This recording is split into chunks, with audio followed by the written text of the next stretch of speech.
We now join our regularly scheduled program already in progress, KYW-TV3 Philadelphia. Determine how Auburn will do offensively. I can tell you this play's worked up to a frenzy. You don't want to be gator bait here today. Let's send it down to the sidelines. I saw Michelle Tafoya down there holding some important looking documents. What's that all about, Michelle? Well, Jim, this is the biggest piece of news in Gainesville, bar none, this week. This is Steve Spurrier's finalized contract, which was actually done about 2 or 3 weeks ago, but it became public this week. Now, in a nutshell, this deal calls for him to make just under $1 million a year, but with perks and bonuses, he'll make over $1 million annually. And the contract prompted him to do something he has never done before in his career, and that is talk to his players about the money he makes. He sat his team down Thursday and said, guys, I never dreamed I'd make this much money, but you make it for me. And then he reiterated his belief that players in college should also make money. But he punctuated his statements with this, quote, if I was in this thing for money, I could have made twice as much with that team down in Tampa, but I chose to coach you. Guys? Well, what Steve Spurrier has done here is nothing short of remarkable. They had never won an SEC title before he got here, and they've now won 4 in the 90s. 70-degree weather, a little breeze, no chance of rain. Robert Baker is back deep to return the kick. Auburn won the toss and wanted the football first. Off Matt Teague's kick, Baker fields it, 3-yard line going up the middle. Baker sandwiched at the 24. Damian Craig with those 4 touchdown passes last week against Mississippi State, leading the Tigers to a 5-1 record. This is his first start against Florida, a junior from Pritchard, Alabama. He ranks 3rd in the SEC in quarterback efficiency, trailing only Danny Werfel and Peyton Manning. And they'll come out in a shotgun here, Terry, right off the bat. I think Terry Bowden wants to go deep, often and early in this football game. With pressure, there's sack number 1 on the first play of the game. Ed Chester. You talked about gator bait. They worked up a little appetizer here on the first play. Ed Chester, number 94, is one of the best inside tackles in college football today. He has become a dominant player on that Florida defense. That is a loss of 8. And Auburn will go back to the I, putting the quarterback under center. 2nd and 18. Rusty Williams is the tailback getting the start today. Play action. Now with time, Craig fires and an errant toss in the direction of Karsten Bailey. Auburn started this game with a 3-receiver set. Williams getting the nod at tailback with Baker, Bailey, Goodson. Goodson, a huge game last week where he caught 2 touchdowns against Mississippi State. And the offensive line with a lot of senior experience on the right side, Leonard Thomas and Jim Rowe. 3rd down, 3rd and 18 for Auburn. That offensive line will be tested by this fierce Florida pass rush all day long. And here they come. Craig gets away, but not enough for the first. In fact, almost to the original line of scrimmage. It'll be 3 and out for Auburn, which is commonplace for the Florida defense this year. One of the reasons that Steve Spurrier is so high on his defense is they get the ball back so quickly for him. It allows him more offensive plays. It allows Danny Werfel and company to get onto that field and score more often. Jarrett Holmes will punt to Jaquez Green, who ran 2 back against Kentucky. Look out now. Holmes has had 2 kicks blocked this year.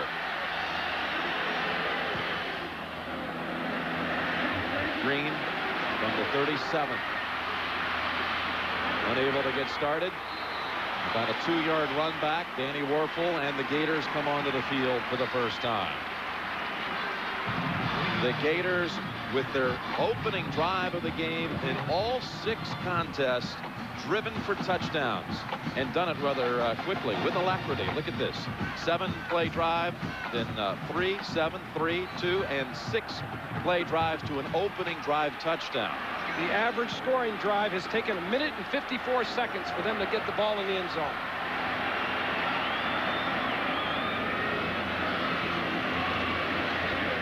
Werfel, just like the other side, he is sacked on the first snap.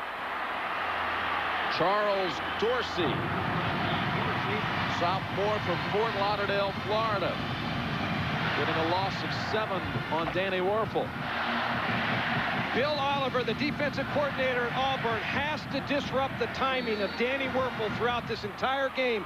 Charles Dorsey, number 91 right there, gets the first sack of the day for Auburn. That's exactly what Brother Oliver wanted to do. Second down at 17. Werfel across the middle, and Ike Hilliard breaks 2 tackles. Down at the 38 of Auburn. 28 yards to Ike Hilliard.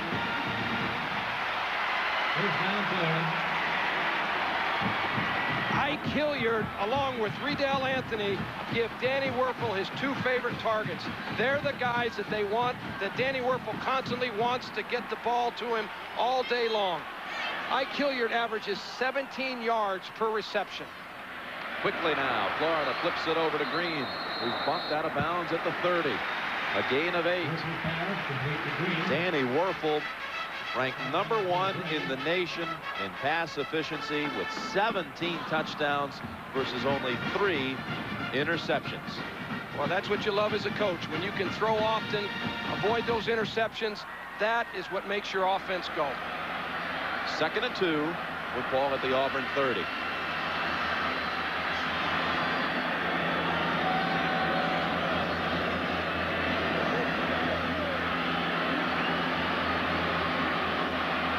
On the play clock, and a flag down as Werfel goes to the end zone and through the back of the end zone. Hilliard, the receiver in that area. There is a flag on the field, but first let's check in with our gang in New York. Pat O'Brien, take it away. All right, Jim, a wild finish in Madison. Wisconsin was leading 30-27, less than a minute. All they had to do was run the clock out. Running back Ron Dane fumbles the football. Northwestern recovers. Then they won 34-30 on a Steve Schnur to Dwayne Bass, little stutter step out there on the right. 20-yard touchdown pass. Wisconsin's homecoming spoiled. 3rd loss in a row for the Badgers. By the way, Purdue leads Ohio State early, 14-0. Back to Jim. Wow. Wild day in the Big Ten, but Northwestern just charmed. The way they pull out games, it is amazing. They have been amazing for 2 years. It's not just by pure luck. It's by great coaching and some outstanding play. A procedure penalty on that last play against the Florida offense. So they'll replay the down. Back at the 35. It'll be 2nd and 7.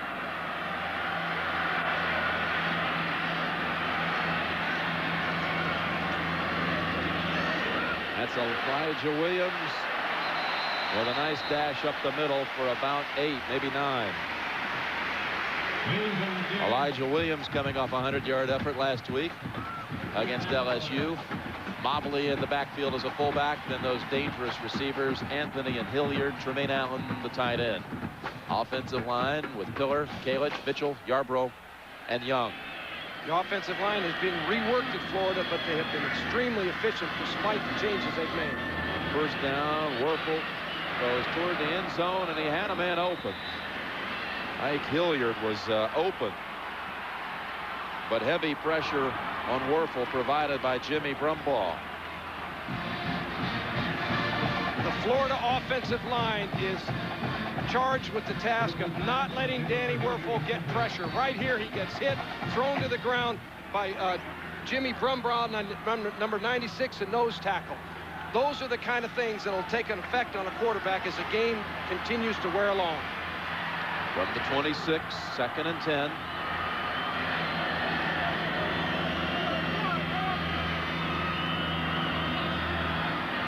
Two seconds on the play clock, and Werfel has to call the timeout. So Florida opening drive of the game. Will they again drive for a touchdown? We'll find out when we come back.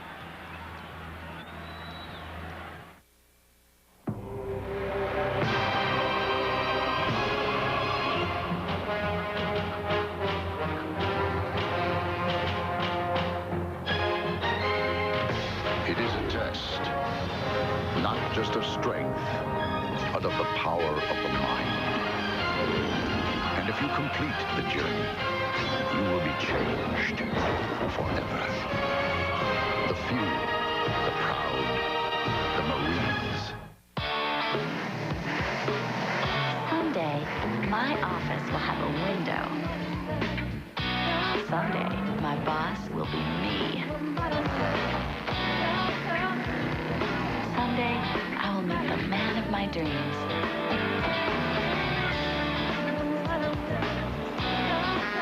Guess not today. The Chevy Camaro's 200 horsepower 3800 V6. Therapeutic, isn't it?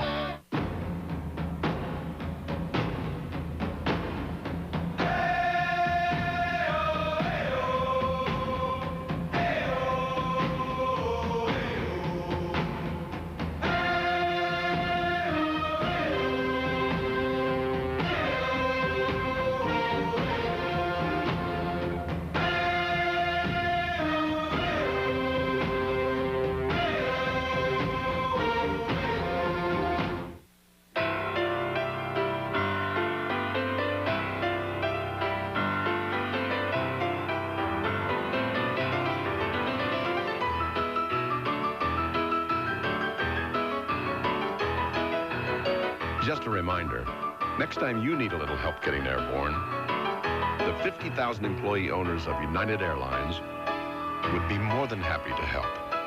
Come fly our friendly skies.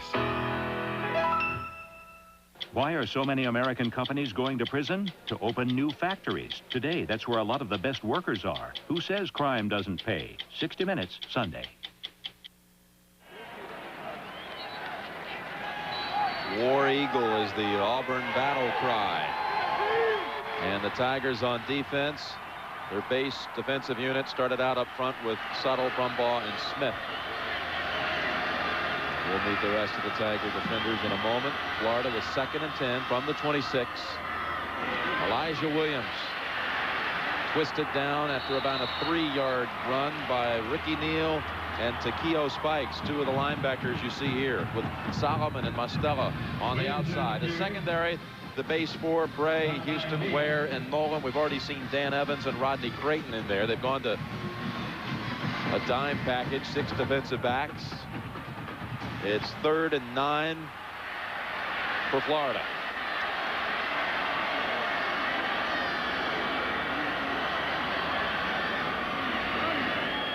Werfel all kinds of time. Looking for Anthony. Touchdown, Florida. They have done it again. 7 for 7 on the season. Opening drives, ending in touchdowns. Riddell Anthony scores touchdown after touchdown. Here he is, man-to-man against Antoine Nolan, number 13. He runs a corner route. Danny Werfel does what he does so often, puts the ball right where the receiver can catch it every single time. Bart Edmiston will attempt the extra point. Danny Werfel's 93rd career touchdown pass. Edmiston, whoops. I'll try that one again. Danny Werfel, by the way, with his 93rd touchdown toss and the 100th procedure penalty against Florida. That'll make it a 25-yard extra point try for Edmiston, but that's the 100th touchdown that Werfel has had his hands in since he started at Florida. 7 rushes for scores and 93 touchdown passes. Jim, I've been watching college football for a long time, and I've not seen a team that has taken the ball in 7 straight games and driven down for an opening touchdown score. It's remarkable. And that's the best word to describe the Gators, who lead 7-0.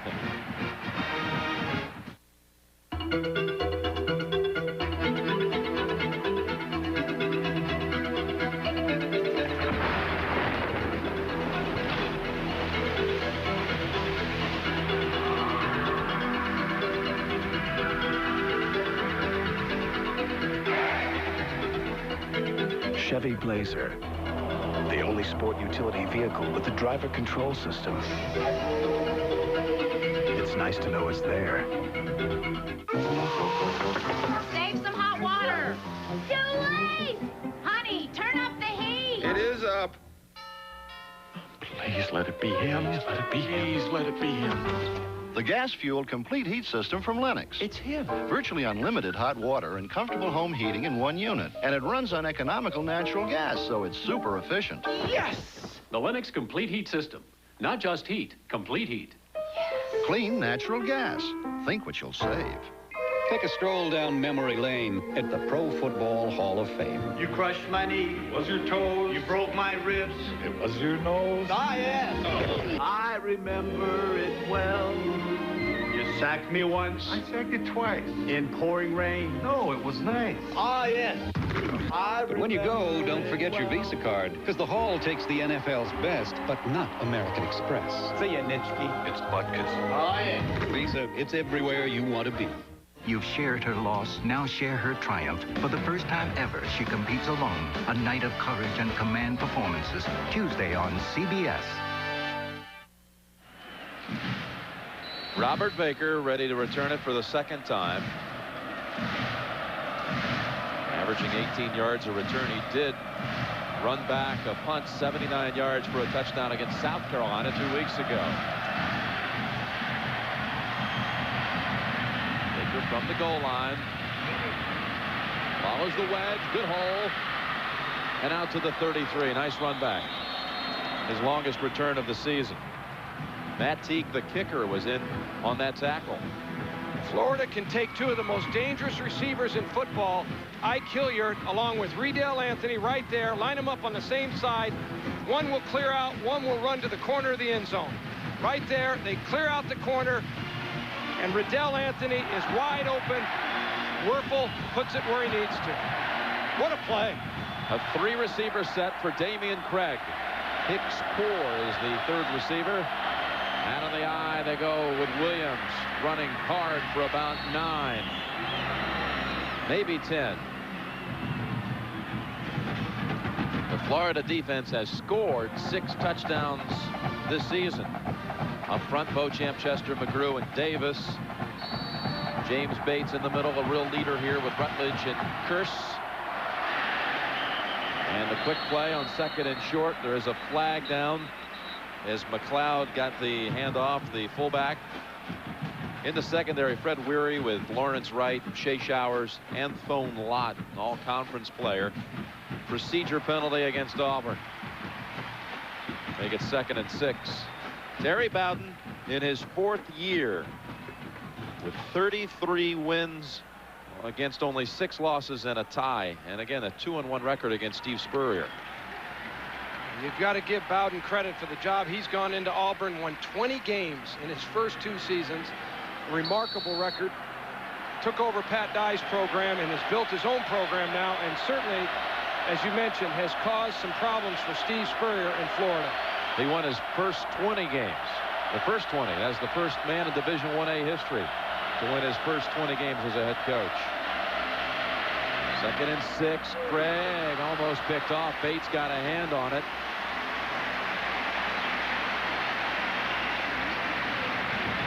And what Bowden accomplished in his first 3 years ranks up there with the elite names in college football history. Bates a little shaken up as he almost made that interception grab, but Bowden up there, lofty territory with General Nealon, Bill Battle in Tennessee. And right on his heels, Steve Spurrier. Yeah, their records for the first 3 years. 3rd and 6.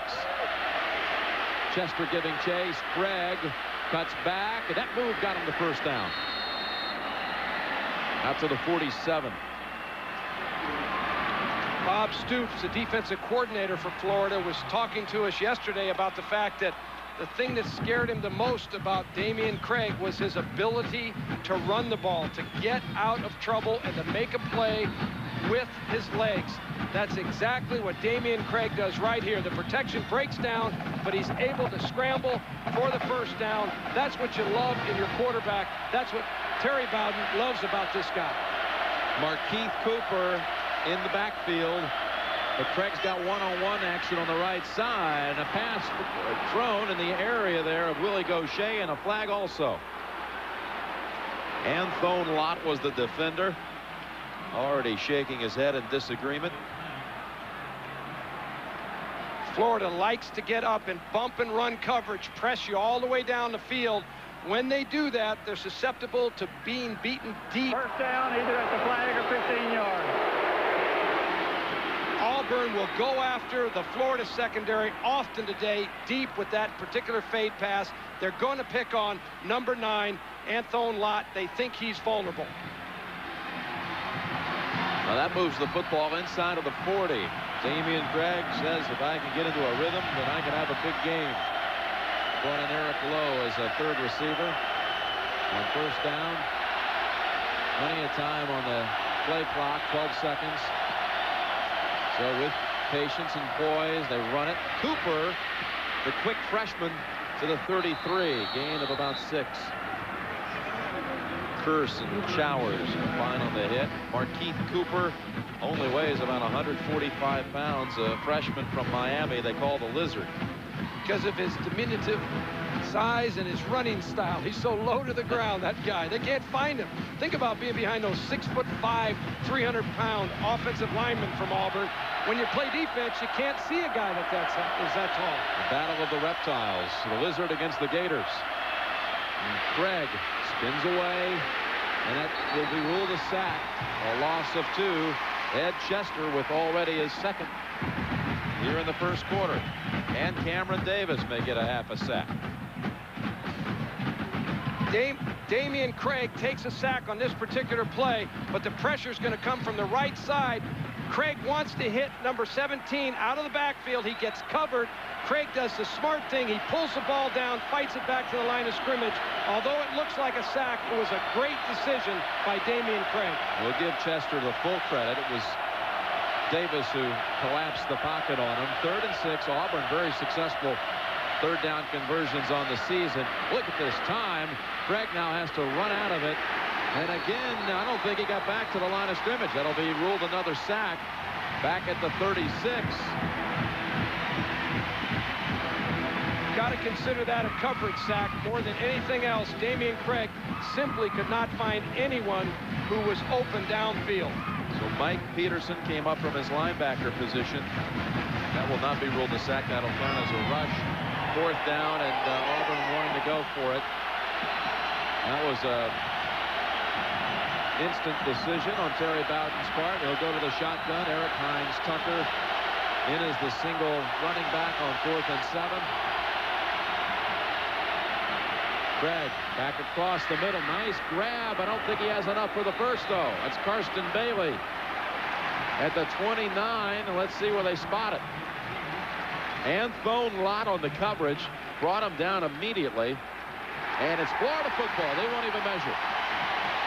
About a half-yard shy. Anthony Lott, the man that Auburn wanted to go after today because they didn't think he was as fast as the other defensive backs and couldn't cover man-to-man, comes up with the big 4th down play right there against Karsten Bailey. About a foot short from that first down. Bob Stoops talking with Anthony Lott. They made the tackle that forced Auburn to turn it over on downs. Here's Fred Taylor in the backfield. And he is met right away. No gain. Hit first by Jimmy Brumbaugh. Fred Taylor rushed for 107 yards last week against LSU as the Gators had 2 tailbacks rush for 100 and 2 receivers go over 100 yards. And if they had given the ball to number 22, Terry Jackson, a tailback, as many times as they gave it to Williams and Taylor, he also would have had 100 yards. They have great depth at the tailback position. 2nd and 10. And give Brumbaugh another sack. Jimmy Brumbaugh, who was the SEC's Defender of the Week just last Saturday. Jimmy Brumbaugh right there on the left side of the screen comes unblocked. He beats his man inside on a twist. He came from the inside, came around outside. How often do you see Danny Werfel sacked twice in the first quarter of a football game? Not that often. Auburn's front people are getting to Florida right now. I can tell you're surprised. I really am. And I know the Gators are. They'll face 3rd and 15. 3rd and 15 with 6:29 remaining in the first quarter. 6 defensive backs in the game for Auburn. You want to remember that Nebraska upset the rhythm of Werfel in the Fiesta Bowl. That's what Auburn's trying to do today. Over the top, intercepted. Jason Bray. And Bray fumbled on the back end of it. Hold on a minute. Auburn still thinks it's Tigers. Yeah, it is the Tigers football. Oh, that got scary for a moment for the Auburn faithful. Danny Werfel has thrown just his 4th interception of the season. That's number 4, in fact, on the year for Jason Bray. It's not very often that Danny Werfel doesn't have control of the ball. This is exactly the case here. The ball got high on him. He just overthrew it. Jason Bray, number 4, happened to be in the right spot. Makes an opportune interception. So Auburn has the football. Auburn at the Florida 45, and we'll be right back. The ball. Jaquez Green right here strips the ball out from Jason Bray after the interception. Florida almost got that ball back. Nolan recovered. Auburn at the 45, and Rusty Williams off right tackle. Another good sprint down to the 33 and a first down. 12-yard run. Auburn came into the game today thinking that they would throw in order to run.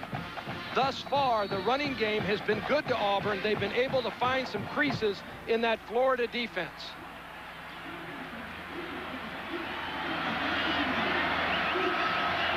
Fred Beasley in the backfield. He'd been a starter at tailback for 5 games this year.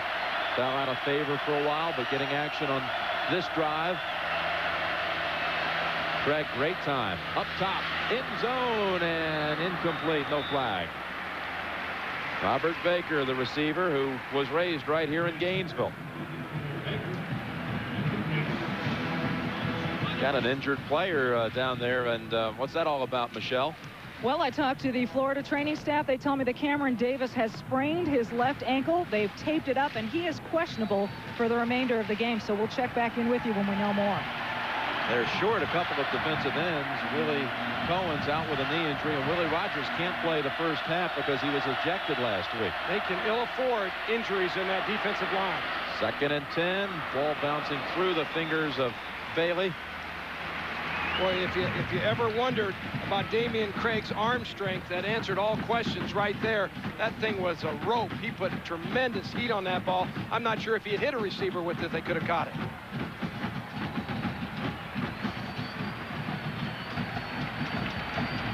Tony George and Demetric Jackson into the Gator secondary. And this is the area of the field where Auburn's last possession broke down. Auburn's been a great 3rd down conversion team this year. Going back right side to Cooper. Cooper gets away from the defender. Inside the 20, and the Lizard down to the 10. Oh, does he have some speed? And Tim Beauchamp was over there one-on-one and just didn't have a chance. 22 yards. Terry Bowden, like all of the Bowdens, likes to do the unexpected. This is a sprint to the left side of the field. The defense pursues the quarterback. Damian Craig, all of a sudden he stops and throws back all the way across the field to number 17, Markeith Cooper, and watch him run right here. Picks up the first down. A great counter play to the Auburn offense. Inside they go, inside of the 10 with Kevin McLeod. You know, that last play, Jim, you love to counter yourself when you're on offense, to take away the flow of the defense. When you're playing a defense that's as fast as Florida, you want to find counter plays to slow that defense down. That last throwback was exactly what you need to do against that style of defensive play that Florida's employing. It makes everybody play a little more at home. 2nd and 7. Shotgun time with 4 receivers. Auburn trying to tie this game here in the first quarter. Craig lofts it. Gaucher back there, and good coverage by Tony George. It'll be 3rd down, and the Tigers can pick up a first down at around the 1. Tony George, just a sophomore from Cincinnati, Ohio. Big plans for him these next 2 years. 3rd down and 7. You can bet Florida's going to bring some heat. Cooper got room, cuts back, touchdown, Tigers.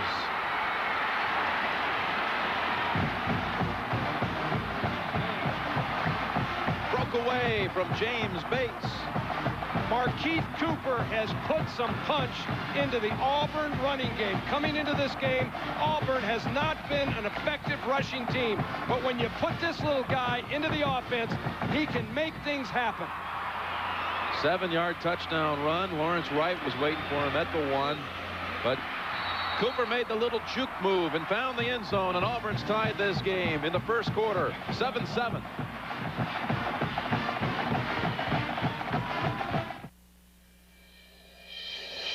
When you're selecting mutual funds, we don't recommend throwing darts. Unless, of course, this is what you're throwing at. The Select List, only from Charles Schwab. Culled from the over 350 no-load mutual funds we provide. It's an objective, easy-to-use summary of the historically high performers. For a free trial subscription, call 1-800-5-NO-LOAD. It just may help improve your aim. Boston Market, the place that made hot hand-carved Boston Carver sandwiches famous, proudly announces the new $4 chicken carver combo. A chicken carver, side, and regular soft drink for $4. Hurry in for a chicken carver piled high with real cheese on a bakery roll, plus a freshly prepared individual side and a regular soft drink for just $4. The $4 chicken carver combo, only at Boston Market. Hurry in now. Offer ends October 20th.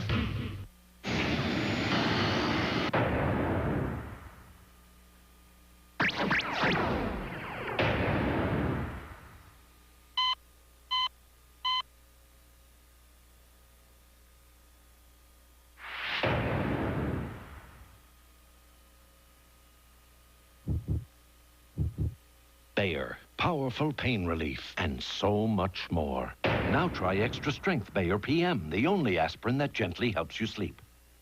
This week on Dave, Cindy Crawford, Lyle Lovett, Rosie O'Donnell, actor John Lovitz, Jimmy Smith, singer Phil Collins, and Ted Danson. This week on The Late Show.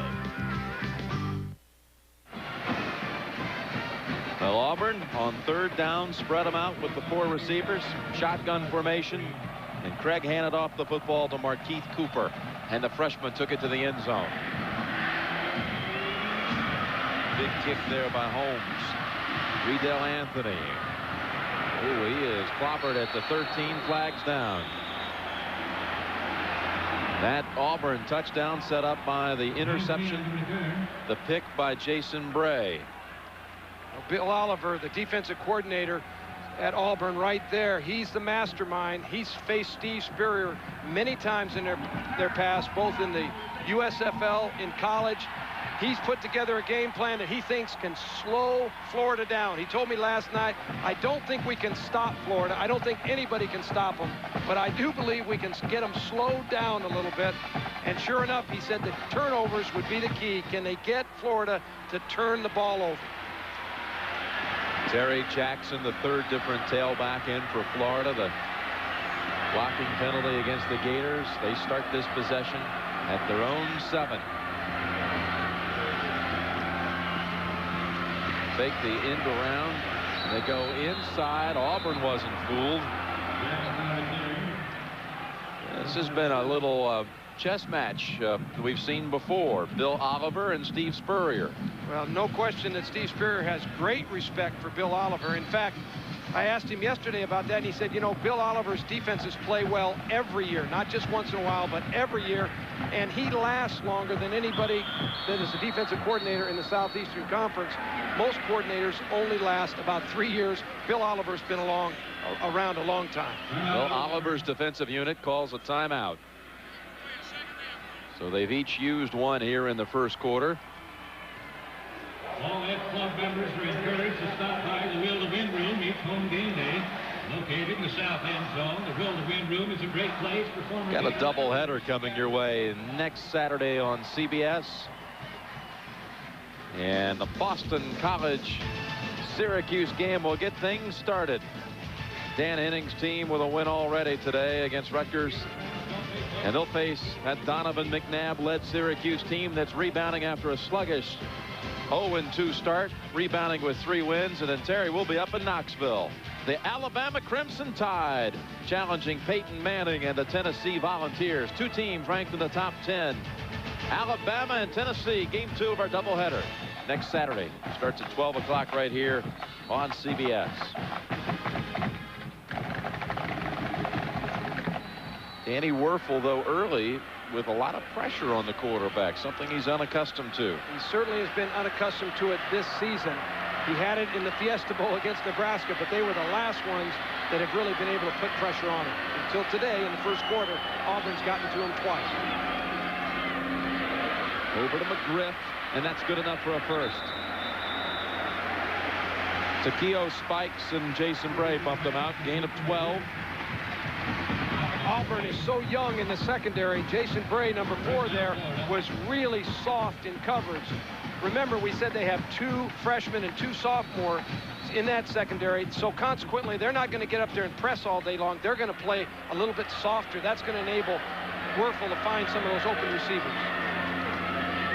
They run it this time, and that's Terry Jackson tripped right away by the ankles. Good tackle by Keo Spikes. Making of a wild day in college football with Penn State already going down, Ohio State trailing early against Purdue, Northwestern with a little more magic. Got 2 great friends in that Ohio State-Purdue game, Jimmy Cletto and John Cooper, both with tremendous UCLA backgrounds. I was with both of them there, and well, I know they're fighting it out. 2nd and 10. Werfel, long ball, man open. Hilliard at the 40. Had he been able to get that ball to Hilliard in full stride, it would have gone for a touchdown. Antoine Nolan was on the coverage. It doesn't happen very often that Danny Werfel underthrows a ball, but that's exactly what he did in this case. Ike Hilliard was wide open down the sideline. He's beaten the defender by at least 4 yards. Number 13, Antoine Nolan. 43 yards on that one. And there's Jackson. Wrestled down by Brumbaugh.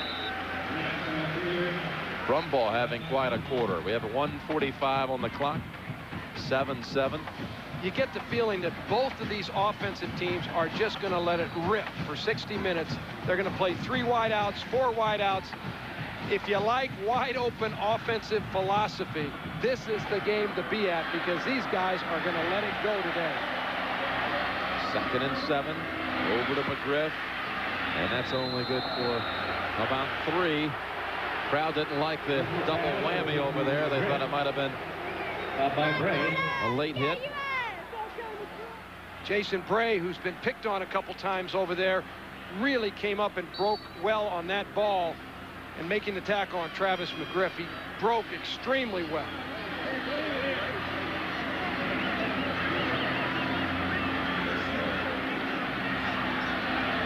Third down for the Gators. 3rd and 3. Auburn has 5 defensive backs in the game.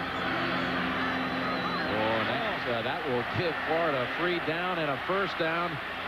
And Anthony actually backtracked, which took away a 1st, but the penalties going against Auburn, which will give Florida the 1st down at the 25. Mark Smith got a little antsy.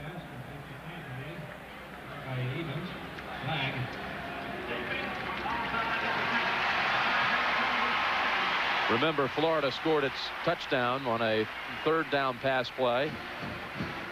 So Auburn's defense has had a couple of chances to shut them down at this end of the field, and they allow Florida to keep going. Well, Florida has been able to constantly come up with the big play. That's the trademark of Danny Werfel and these Gators. They always seem to get off the hook with something big. From the 25, 1st down. Werfel, 7-step drop, looking left side, and he got the foot down. Jaquez Green at the 1. Dan Evans on the coverage. And again, Werfel put it right in the hands of his receiver. Steve Spurrier said he wanted to get Jaquez Green more active in today's game plan. He simply runs down the field, fakes to the post, and runs to the corner. Danny Werfel puts the ball perfectly outside just for Jaquez Green. Trying to sneak for the touchdown. They don't give it to him.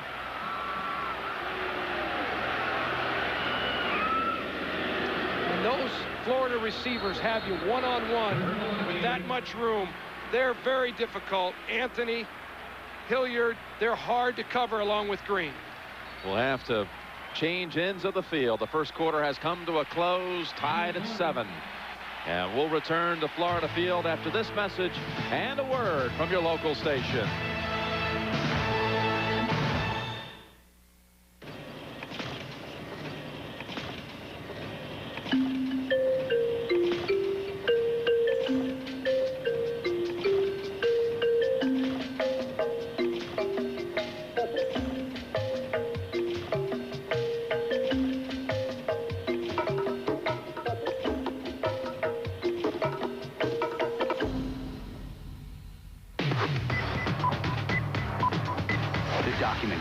Xerox. Hey, the Econo Lodge Senior Room has just what older travelers want. Brighter lighting. Look, still soft and beautiful. Bigger numbers on the phone and TV remote. Time for fly fishing. And an in-room coffee maker. Spend a night, not a fortune, at Econo Lodge. Call 1-800-55-ECONO and you can save 30%. You drink about, just drink that. And you'd be surprised. Your eyes, begin to... CBS. Welcome home. You look like a smart shopper. Do you know now's the time to work a great deal on a Buick? Oh, yeah, that's what they always say. Oh, this is it. Up to $3,000 cash off all remaining 96 Buicks. Think of it. $3,000 cash off Riviera, $1,500 off Regal, Century, $1,500 big ones. You know that Skylark is more my style. Now take $1,500 cash off after your best deal. Oh, this whole thing sounds like a good deal. Hurry into your nearest quality Buick dealer right now. The way you wear your hat. Same place, same table. Your tea. But tonight will be different. Memory of all that. Just so she knows you still feel the same. Bravo, because life won't wait. Use the Bravo card where you see the Novus sign. And what better time to use it than now, especially with rates like these. Call to apply.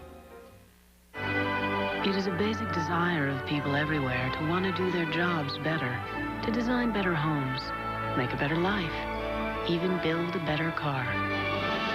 The new Camry. Over 6,500 American workers. Hundreds of improvements. It's been called the best car built in America, only now it's even quieter, smoother, more comfortable. The new Camry. Better than ever. Sports Wrap tomorrow at 11:35 on KYW3. Jim Nance with Terry Donahue, Michelle Tafoya from Florida Field. The Gators and Auburn starting the second quarter with Florida looking to go in. 2nd and goal from the 1. Another sneak. This time it works.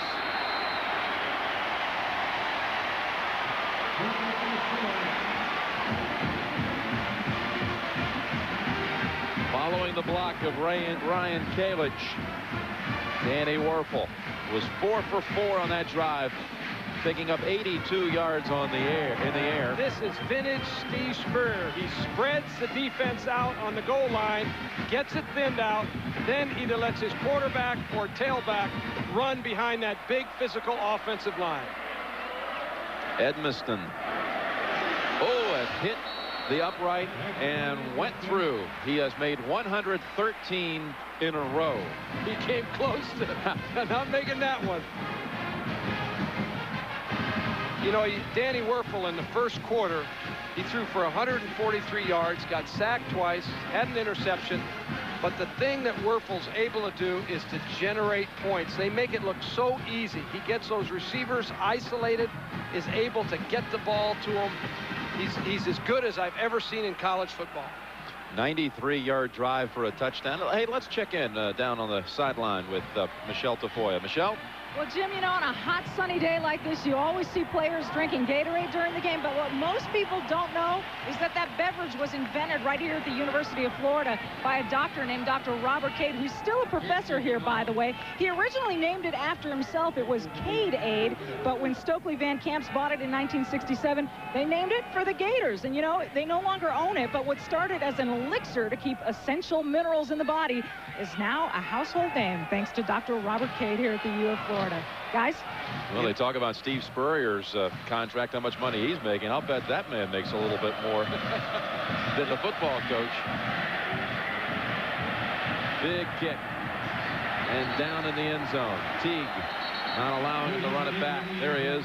I can remember when I was a head coach at UCLA and they brought Gatorade to our campus for the first time and wanted our players and staff to try it. And really, I didn't want to. You know, you resisted change sometimes. And I said, well, what is this stuff? And they guaranteed that it'd make the players feel better. They'd respond better. And it's a great drink. And all over the country, all over the world, people use Gatorade. Cameron Davis has returned to the Florida defensive line.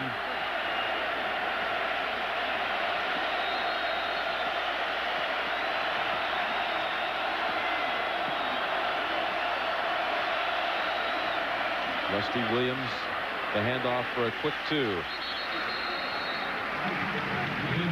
Mike Peterson in on the tackle.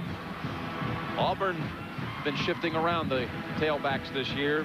Beasley, the starter for 5 games. Now Rusty Williams getting the call. We saw Cooper score the touchdown, but what are they looking for? They need more punch in their running game. That's why they've gone to Rusty Williams and Cooper. They're quicker, they're faster than Beasley.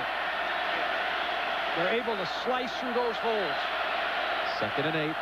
Reverting to the shotgun. Craig. And that ball intended for Goodson. Shea Showers on the coverage. Auburn has not been able to run the ball well, so they've come into this game saying, let's throw the ball. Therefore, make Florida play looser, and it'll help our running game. And that's happened thus far today. They've played with a loose style, and they've run the ball better today than in previous starts.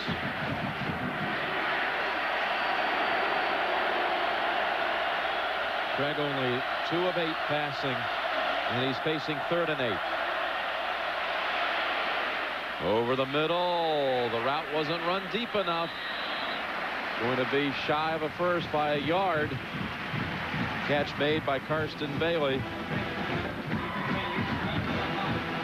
You've got to be able to get first down yardage when you're a wide receiver in 3rd down. You've got to know where the chains are. Karsten Bailey, number 5, leaves it about a foot short right here. A mental mistake right there by Bailey. From one number 5 to a return man wearing the same number for Florida. And is he dangerous? Quez Green waiting for the boot from Holmes. Big kick. Drives Jaquez back to the 15. He scoops it up off of 1 hop. And only back to the 20. Tyrese Williams with the hit after a 56-yard punt. Florida leads 14-7. And we'll return to Florida Field after this word from your local station.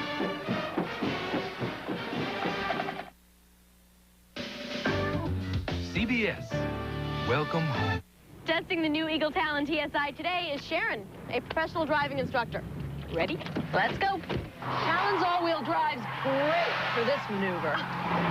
Makes you real popular with road crews, too. Lots of power from the 16-valve turbo, 210 horses. Wouldn't you like to try some parallel parking? Sure. Nice technique. Really. Test drive the Eagle Talon at your Jeep and Eagle dealer today. Where could the new Bell Atlantic B2B be? Well, the new B2B could be by the computer. for its thousands of Delaware Valley sales and service centers. Or the new B2B could be by the supply closet for its endless lists of new suppliers. But the new B2B better be by the boss, because it now has a unique info guide stocked with great tips on how to grow your business. The all-new Bell Atlantic B2B, for your business today and your business to be. Bell Atlantic, the heart of communication. Neon taught us that cars can be fun. Now we're having fun again, playing a slightly different game. The new Dodge Dakota. It's full of surprises. We packed our full-size Ram with Magnum power. Now we're reloading.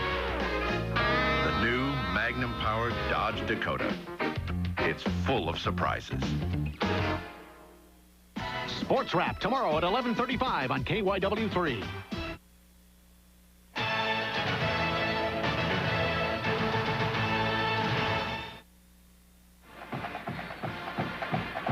Full house as always at Florida. Leading 14-7, Danny Werfel ready to operate this next series starting at his own 20.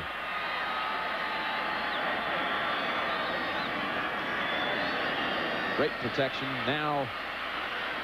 Unleashing the pass, Hilliard out to the 50-yard line. Spotted at the 49 of the Gators, 29 yards. Danny Werfel made that play go. He got away from the pressure of the Auburn defense. Ike Hilliard ran a crossing route across the field, and he's able athletically to stop and to turn back and catch the ball and reverse his field. That's where the athleticism of a guy like Hilliard or Riedel Anthony, that's where Florida can kill you. Elijah Williams wide open. Another first down at the Auburn 40. Rushing for 11 yards. Hilliard, by the way, with 3 catches for 100 yards. Auburn in the SEC Western Division cannot afford another conference loss, hoping to go into that Alabama showdown with a chance to win the West. Elijah Williams out, Terry Jackson in.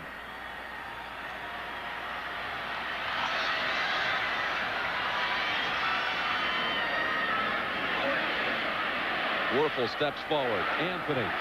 Florida's making it look easy again. Out of bounds at the 16. 24-yard fast play. And I believe that puts Werfel over 200 yards passing. And we're 2.5 minutes into the second quarter. They do make it look easy. Auburn that time got up into bump man-to-man coverage with those young defensive backs, and the Florida receivers crossed, and as a result lost those defensive backs, so Riedel Anthony was wide open. Werfel actually 9 of 11 for 196. Has a chance to supplant Shane Matthews today as the all-time pass yardage leader in Florida school history. Jackson for about 1 yard. Well, we saw Auburn's side of the SEC standings. In the Eastern Division, there are the Gators 4-0 with that 35-29 win over Tennessee. Georgia, the next opponent for the Gators, coming up on November the 2nd in Jacksonville. Second down to 9. Werfel in zone. Anthony, oh, almost a beautiful catch. Laid his body out for it. It was a phenomenal throw by Danny Werfel. I think Anthony could have made that catch, Terry. Right there, you would expect Riedel Anthony, number 15, to come up with this ball. Werfel is a deadly accurate passer, the best passer in college football history. The pass maybe was an inch long, but you'd expect him to make that catch. Facing 3rd and 9. Spurrier and Florida called timeout. 11:43 to go, first half, 14-7 Gators. Tickets for the Gators November 2nd. Rather interesting. Indeed. It's like combining the heroics of Lassie with the superior intelligence of Flipper. Well put. No matter how you describe it, it's about to change the way we see and hear forever. I'm Pat O'Brien. Coming up at halftime, a wild day in college football, including Northwestern's come-from-behind win over Wisconsin. At Wisconsin, Wisconsin fumbles the ball with less than a minute to go. Northwestern goes on to win it. Bad day for the Badgers. See you at halftime. Barry Alvarez in Wisconsin, chagrined after that loss.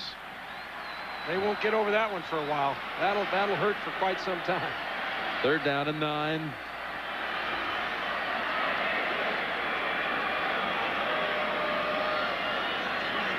Auburn hoping to make it a wild day here in Gainesville. They need to come up with the play here. Play whistled down. I don't think they beat the play clock. Danny Werfel was trying to change the play with an audible. He saw something he wanted.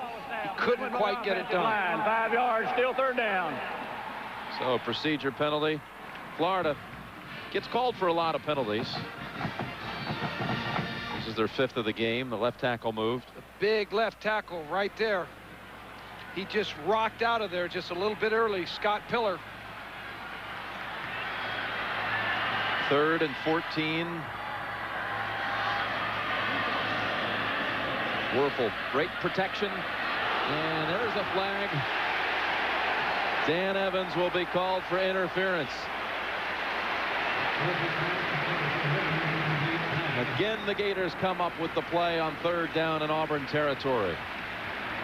When you're a young player in the secondary like Dan Evans, just a sophomore, and you're trying to cover a guy like Ike Hilliard, sometimes you have to grab him. Right there, he grabbed him in a little bit early to keep that from being a touchdown throw, and he got caught. I'm not sure Hilliard would have caught up with that anyway, but it'll be enough for a first, or automatic first, at the 5.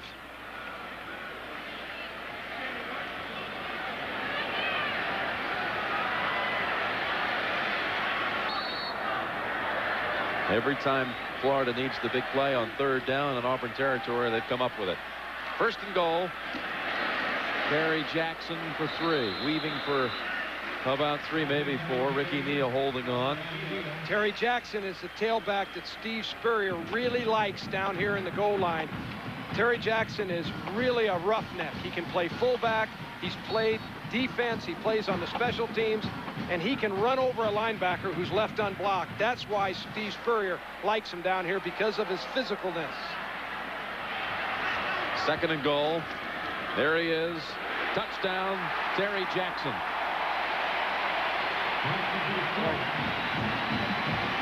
He didn't have to run over anyone that time. There was a gaping hole in the Auburn front. Terry Jackson has really become a force down inside the 20-yard line for Florida. That particular time, the Auburn defense was blown off the ball by the center for Florida, number 71, Jeff Mitchell. He led the charge.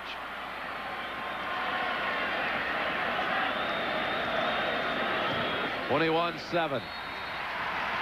You called Terry Jackson a roughneck. He is on the football field, but last summer he taught gymnastics and tumbling for a summer job. We'll be right back.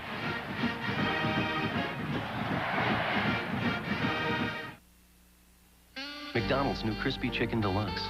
With an all-white meat breast filet, fresh lettuce, and tomato on a bakery soft roll. It's a grown-up reminder that you're never too old to drool. It's McDonald's with a grown-up taste. Take it on.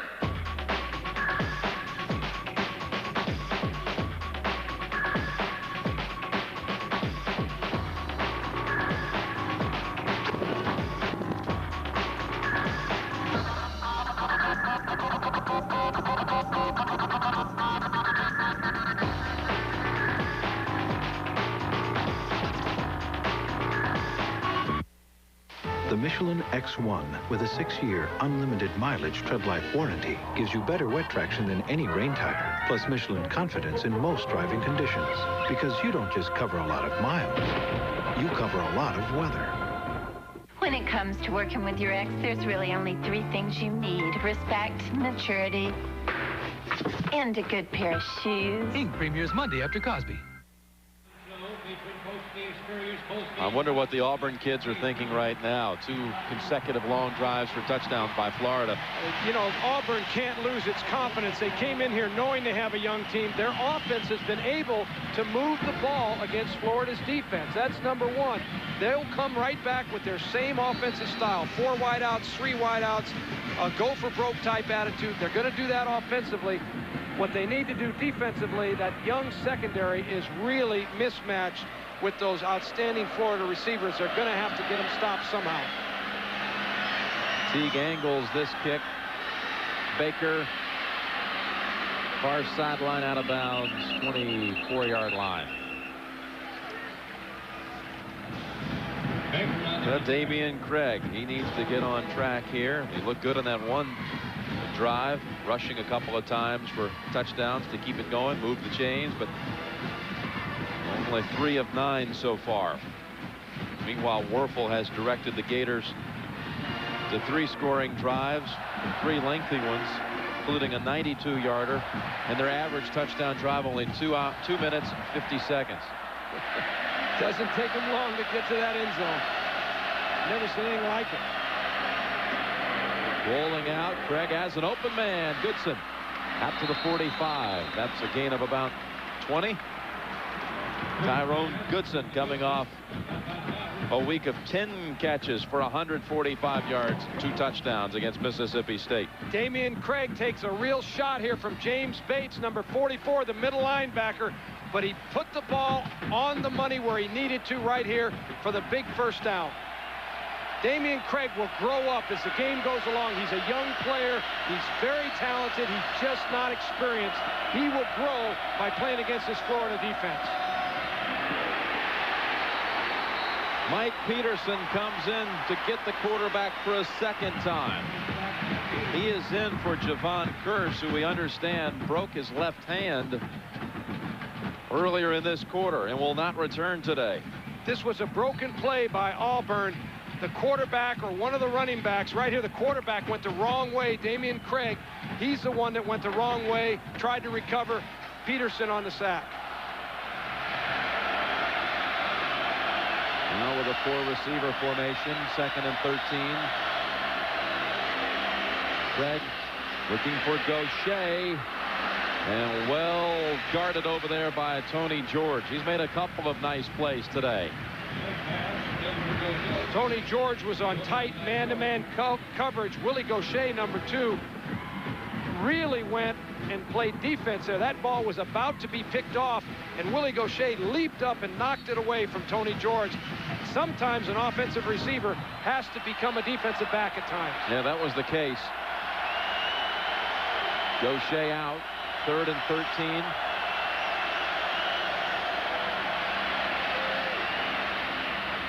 Bailey, he was open. Auburn will be forced to punt. Locke was the defender, and Bailey appeared to have him by a couple of steps here, Terry. Karsten Bailey was able to get off the coverage by Anthone Lott. The ball was just overthrown. Right now, Damian Craig has not been accurate with his passes. You have to wonder about the size of this game in his mind, this being such a big game against Florida, and the reputation of the Florida defense for sacking the quarterback. Holmes didn't catch that one, but got a fortuitous bounce that goes out of bounds at the 14-yard line. 44-yard boot that certainly didn't look like one. And again, Danny Werfel will direct his Gators from deep in his own territory. Doesn't seem to bother him too much. They took their first possession of the game, drove for a touchdown. In fact, a touchdown on a 3rd down play. Then Auburn came back after an interception. Markeith Cooper scoring from 7 yards out. Werfel directing one, 92 yards for a touchdown, kept it on a sneak. Then Terry Jackson, after an 80-yard drive, got it the final yard and the end zone. Red Taylor into the secondary before Martavius Houston brought him down. 12 yards for Taylor. Taylor led this Florida team in rushing as a freshman now in his junior season. You love running backs who have vision. They run to a spot that they see in the defense open up. That's exactly what Fred Taylor did right there. He saw the opening, the pursuit by the Auburn defense, and cut it back. First down, Taylor gets the call again. Out to the 28. Houston with another tackle. Taylor on the carry. Out by Houston.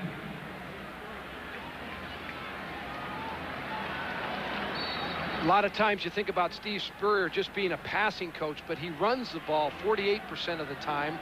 And the other thing is, last week they rushed for over 300 yards against LSU, a good LSU defense. 2nd and 8. Rolling out, Werfel has to unload it, and he gets hammered after the release by Brumbaugh.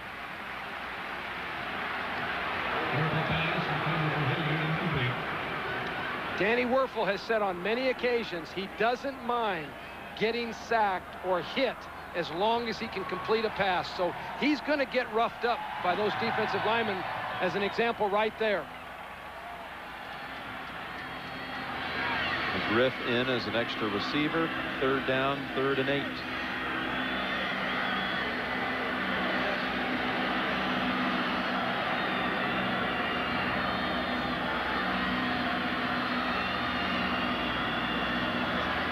Comes the blitz. Florida picks it up. Werfel directing traffic, and incomplete. Gray on the coverage. Green the receiver. Auburn fans quite pleased because they've shut down the Florida attack, and we'll see Robbie Stevenson for the first time. It was an outstanding series by the Auburn defense. It was critical that they go in there, get that offense for the Gators shut down. They were able to do that. That time, Jason Bray, number 4, who had been beaten several times, came up with a good coverage play right there, enabling Werfel to have to throw the ball incomplete. Stevenson kind of half shanks that one, but staying in bounds down the sideline and out of bounds at the 21. Tuesday in prime time, CBS Sports presents the Northwestern Mutual Life World Team Championship, a 4-team skate-off featuring many of your favorite superstars on ice, including Katya Gordieva in her first competition. Also competing, Scott Hamilton, Christy Yamaguchi, Terry's favorite, Katarina Witt, Torval and Dean, Kurt Browning, and more. That's Tuesday night right here on CBS. Auburn's design offensively has been excellent. They've spread the field, but Damian Craig is the key to the offensive success. He's got to start hitting some passes. Keith Cooper shakes a tackle in the backfield. Flag down, and a gain of about 2. Cooper in the carry. Out by Bates. Back. Deuce Staley over 100 yards again. He's been over 100. Lined up in the neutral zone, 5-yard penalty, repeat, first down. Deuce Staley of South Carolina, one of the leading rushers in the country. He's been over 100 in every game this year except the Auburn game. That one he had 99 yards. They were 99 tough yards. He's an excellent running back. I really enjoyed watching him play a couple weeks ago. Gamecocks lift their record to 4-3 under Coach Brad Scott. Doing a good job there. 1st and 5. Cooper. Nowhere to go. James Bates clogging the middle. You know, going into this game, Florida had outscored the opponent 83-7 or 90-7 in the first. A lot of the games have been over in the first quarter this season for Florida, and in the second quarter, Florida has exploded as well. The first half, it's been over. Auburn's strategy today was to try and keep it close, at least for the first half of this game, so they could have a chance to win it in the second half. 2nd and 4, Craig. Tough catch. Baker makes it, though. Hauls it in and gets out to the 43. Another one of those passes that was really humming when it came into the hands of Baker. Damian Craig has a strong arm, and he certainly demonstrated it to number 21, Robert Baker. Baker is right here from Gainesville. He was recruited by Florida to play defense, but he wanted to go to Auburn. He was a high school tailback, wanted to play offense, so he went to Auburn instead of attending the University of Florida. Gain of 17, first down for Auburn at its own 43.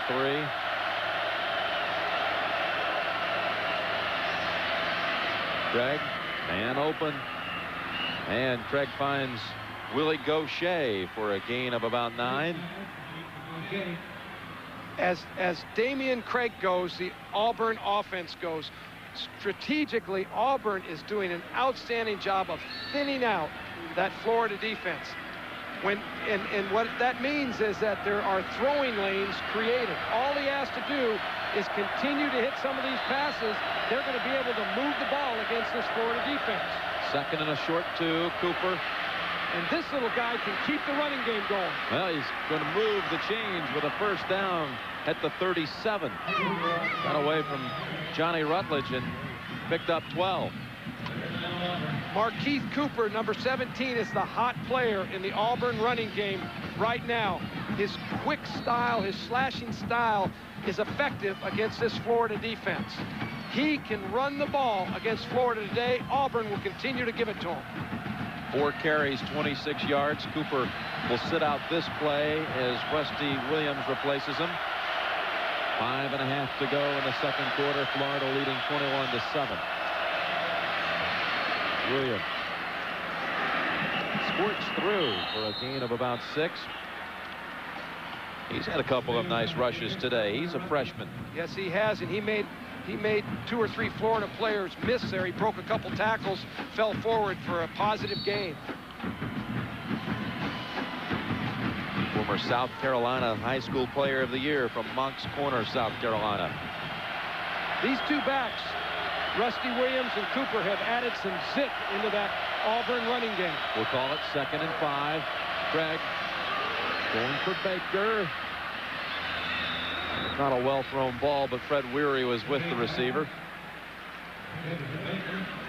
Florida was up in their normal press defense. There's not much room for error when you get into that defense. You've got to get a good release. That time, Robert Baker couldn't get off the line of scrimmage clean. As a result, Damian Craig had nowhere really to throw the ball.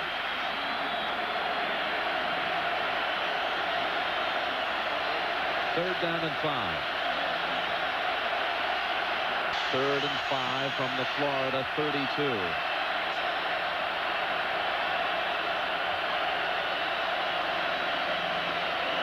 Rusty Williams fighting for it, but coming up a yard shy. Shea Showers held on to him. 4th and 1. What do you do here, Terry? Auburn is going to go for this. I don't think they have any choice. They need to go ahead and keep this drive alive. Florida is just too explosive on offense. This is the time you've got to get your players to make that first down. And the spotters call it 4th and a short 2. The formation, everything in tight. 3 tight ends, including T.J. Dunnigan on a right wing.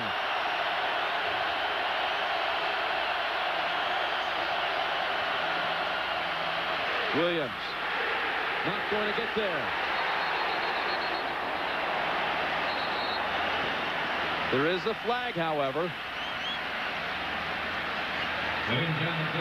And Auburn's signaling they're going to get a first. 5-yard incidental face mask against the defense makes a first down. Face mask call will give Auburn the football back just when they thought they had been stopped on downs. You just never know about these runs. Here it is right there. You see a hand. Shea Showers, number 2, got his hand in that face mask right there. Like Keith Kelsey also. Football moved to the 24.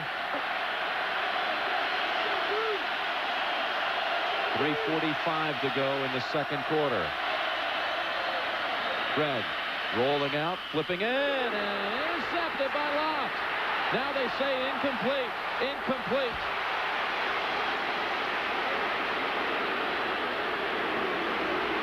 Tyrone Goodson had it bounce off his hands. He was jolted by Mike Harris, and Lott thought he had made the pick.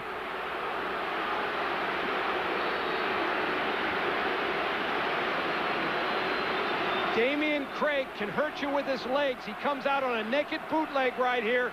He's got wide receiver wide open. He throws the ball behind it. The ball knocked out by Mike Harris. Looked to me like Anthony Lott made the interception. 2nd and 10. Craig working the sidelines for Bailey. Incomplete.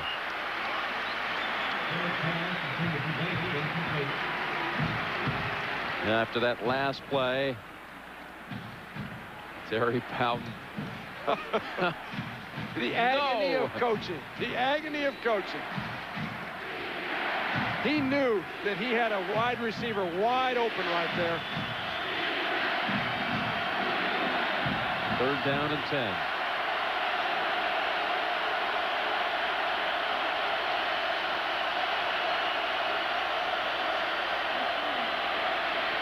Craig zips it. Intended for Bailey.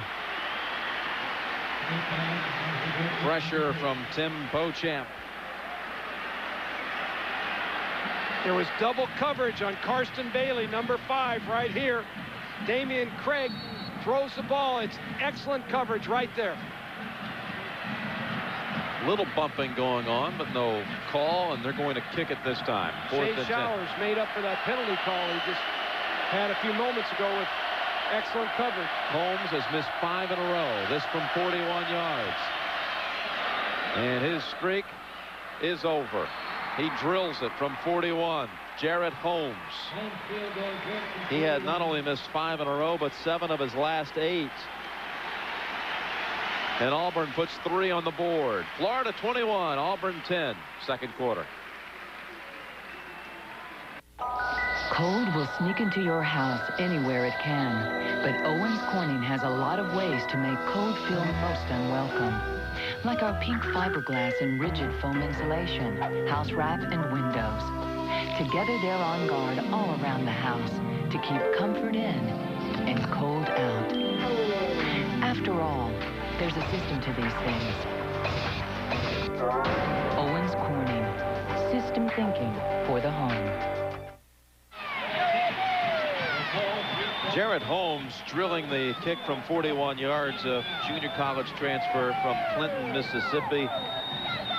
And you talk about a confidence booster. He had started the year 5 for 5, including a 50-yarder, but then everything went south. He'd missed 7 out of 8, 5 in a row, and he comes in here at Florida Field and looked pretty easy from 41 on that one. I think it was 4th and 10. I believe Terry Bowden thought about going for it because they have had their confidence shaken in their kicking game, but that was a huge kick for that young man. Coming up at halftime, we'll send it back to New York. Pat O'Brien and Craig James with the scores and highlights. And as Pat alluded to it earlier, it's a wild day in college football. Plus a little inside information from Danny Sheridan. That last drive by the Auburn offense, Damian Craig was 2 of 6. He missed his last 4 passes, but the good news is they were still able to get 3 points out of that drive. When he heats up, when he starts putting the ball where he needs to and has in the past, the Auburn offense is going to be successful against that Florida defense. They run the football into round with Ike Hilliard for about 4. Yeah, they've got to be saying over there on the Auburn sideline, if we can get Craig a little more confidence and he starts getting accurate with the football, got a chance. There's no way that the Auburn offensive players and coaches don't feel like they can move the ball today. They have had success. They've had players open. When they get the ball back, Damian Craig, he has to heat it up. 2nd and 6. And Werfel wide open. Green at the 40. And buried at the 47. P.O. Spikes brought him down, gain of 23. How did he get that open? Jaquez Green is a dangerous receiver. He loves to run inside type routes. It all starts with protection. If you have time as a quarterback to run deep inside routes, you can be successful. That's exactly what happened there with Jaquez Green, number 5, and Danny Werfel. There's Elijah Williams zigzagging into Auburn territory. Rush of 7 before Brad Ware brought him down. Well, Danny Werfel distributing the football to his wide receivers, 4 of them, and he's over 219 yards.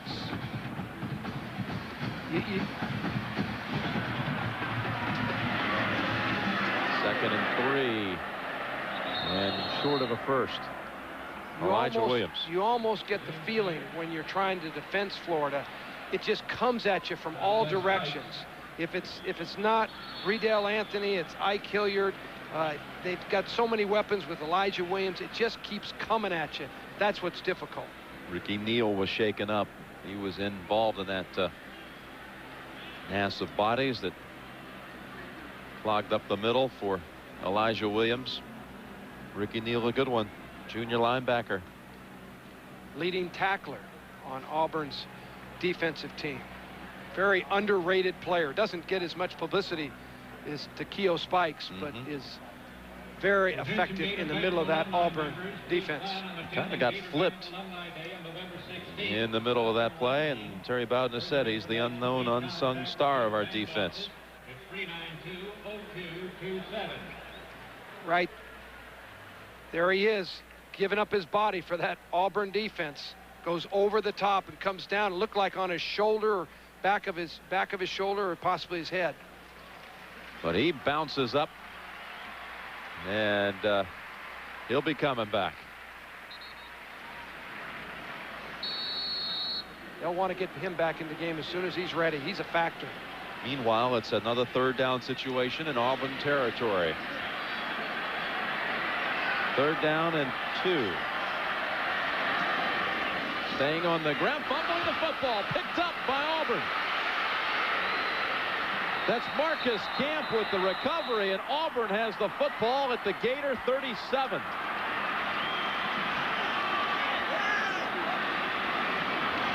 Keo Spikes made the hit, and Marcus Camp made the recovery. Turnovers are what has cost Florida the game. The last 2 games out of 3 against Auburn. Takeo Spikes put his hat right on the ball right there. Marcus Camp, what a dream, right there, getting that ball.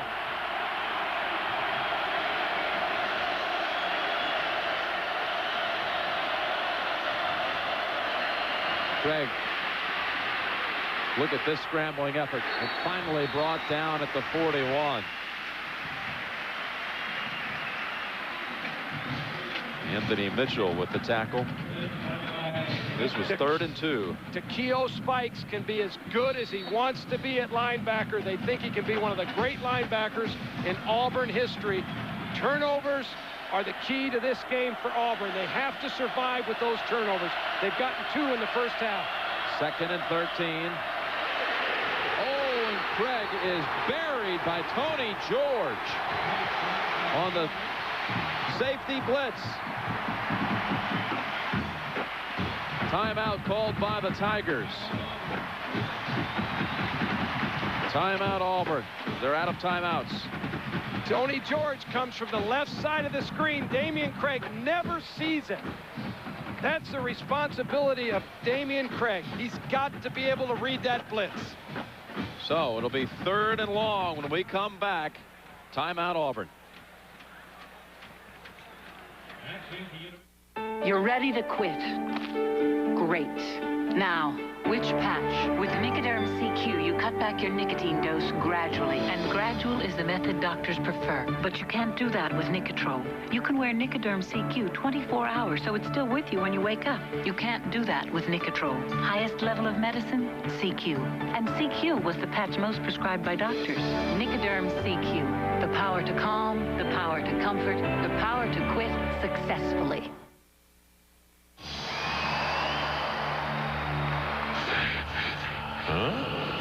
Is your dandruff sending the wrong signals? Get Selsun Power. Doctors recommend Selsun Blue #1, so don't send the wrong signals. Get Selsun Power. McDonald's new Crispy Chicken Deluxe. With an all-white meat breast filet, fresh lettuce, and tomato on a bakery soft roll. It's a grown-up reminder that you're never too old to drool. It's McDonald's. 3rd and 24. Craig going long to the end zone and intercepted.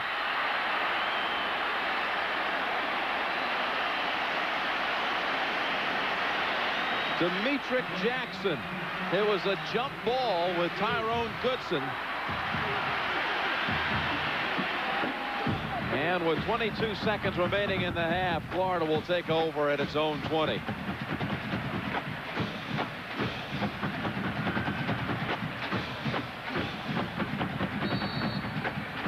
Damian Craig threw the ball into double coverage right here.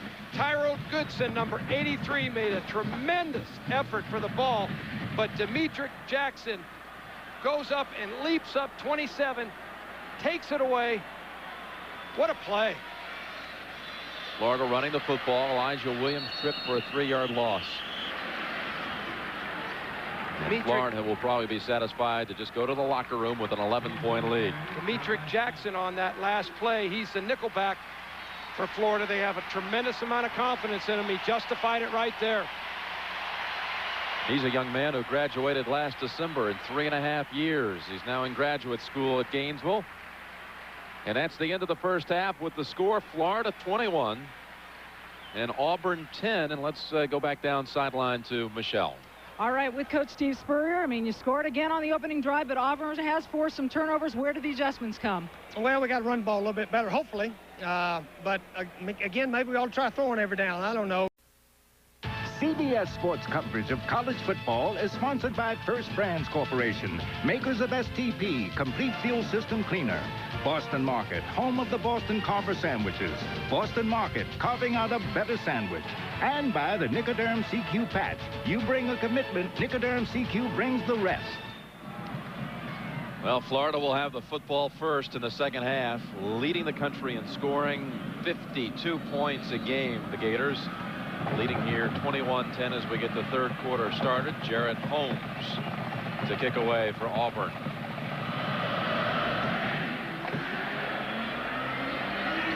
Bill Anthony over the shoulder will down it, bring it out to the 20. Michelle Tafoya had a chance to visit with Terry Bowden coming out of the locker room for the second half. In 1993, Coach, you guys were down by 13. You're down just 11. What'd you tell your team in the locker room? Just make a few plays and have fun. You know, we're watching if anything can happen offensively. If we could make some plays on offense, we're getting some guys open, but they're very, very good. How happy are you with the defense so far? Really, we have some young guys out there that are lost half the time, but they're making great plays the other half until we're only down by 11. So hopefully we'll make less mistakes this time, and our offense will make a few plays. Thanks, Coach. Thank you. All right, Michelle, so looking for fewer mistakes on defense out of Auburn, and there's a play. Jason Bray batting it away, incomplete. And Terry Donahue, your thoughts about Auburn here in the second half to have a chance against the #1 team? Well, the one thing Auburn has done, as we said at the start of the telecast, is create turnovers. They've gotten 2 turnovers in the first half. If they can get a couple more in this half, that'll keep them in the game. And Damian Craig, he's the key. He has got to hit some passes. If he does, they're going to be tough in the second half.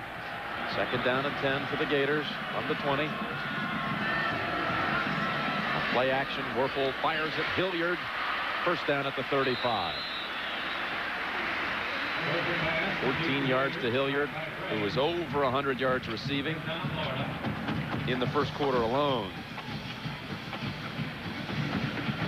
Rushing yards, Auburn outrushed Florida in the first half. But the passing totals hugely in favor there of Florida. I think the quarterback comparison is where the real difference is. When you look at Damian Craig, 6 of 19, that's the key. He has got to heat it up here in this half. Elijah Williams breaks through the line and dashes to the 45 for a first down. Antoine Nolan made the stop in the secondary. The Florida offensive line has been reworked but they are physical up front. They can run the ball and protect the quarterback. Elijah Williams rips through a gaping hole on that particular play. Greg loosening up, hoping to get on that field in a hurry. But Florida also in a hurry. Ball deflected. Like Mostella might have got a hand on it. Or Charles Dorsey. That offensive line for Florida, Mo Collins, the big left tackle, is out with the suspension. Zach Pillar, the right tackle, moved over to the left side. Donnie Young, the right guard, moved out to the right tackle position. The Florida coaches feel like Donnie Young, number 75, they think he's playing at an all-American pace right now and playing better at tackle than he did guard. 2nd and 10. Is it in the round? Yes. Riedel Anthony. The Tiger 40 and bouncing around to the 34. 21 yards. It's hard to keep a handle around Steve Spurrier's offense. Riedel Anthony can attack you from anywhere on the field. He takes the pitch on the reverse. The thing about Spurrier is he keeps it so loose that your defensive football team eventually just starts to break and come apart at the seams.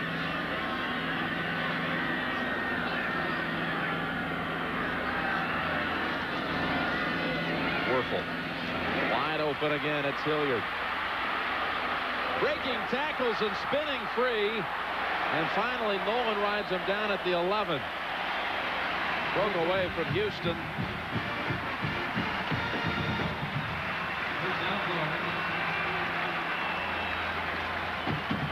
Florida comes at you with Riedel Anthony on the reverse. Then they come at you with Ike Hilliard on an in route. The ball is placed perfectly by Werfel, and Ike Hilliard is able to run with the football after the catch. That's the thing that makes Florida so explosive. These guys make 21-yard pickups look as routine as most teams picking up 3 or 4 yards. Pick up the middle. Elijah Williams. There's a 3-yard run. Inside of the 10. Ricky Neal is back in, and he made the hit. Neal shaken up in the first half. You know, when you watch Florida play, like you say, they make it look so easy. They just move the ball with such skill, and it's a pass here, a pass there, a reverse, a tailback up the middle. It just always keeps coming at you. It just never stops. The pressure wears you down mentally as well as physically if you're trying to play defense. 2 tight ends in on this formation. 2nd and 7. Ferris Ross, the second tight end. Werfel batted away. Keo Spikes was trying to cut back to that tip football. Dorsey got a hand on it, the second one of this series. He had a sack early in this game. Charles Dorsey gets a little spin move right in the middle of the screen.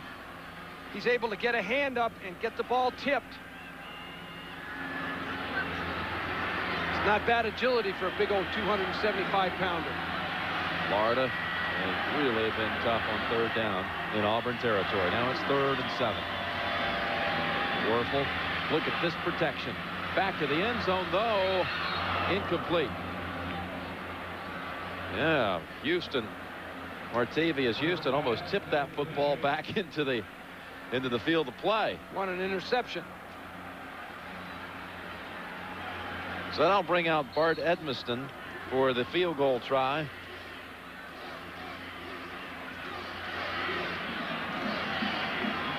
Werfel with the explanation to Coach Spurrier. 25-yard try for the man who's made 5 out of 9 on the season. Teague on the hole. Edmiston makes it. Give him 3 on the first possession of the second half. Florida 24, Auburn 10.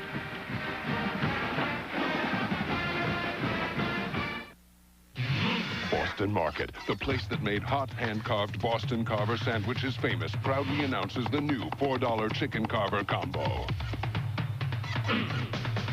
A chicken carver, side, and regular soft drink for $4. Hurry in for a chicken carver piled high with real cheese on a bakery roll, plus a freshly prepared individual side and a regular soft drink for just $4. The $4 chicken carver combo, only at Boston Market. Hurry in now. Offer ends October 20th.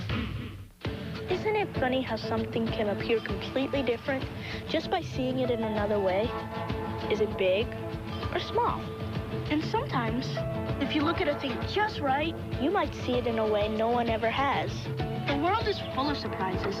You just have to know where to look. The Chrysler Town & Country LXI. Luxury from an entirely new perspective.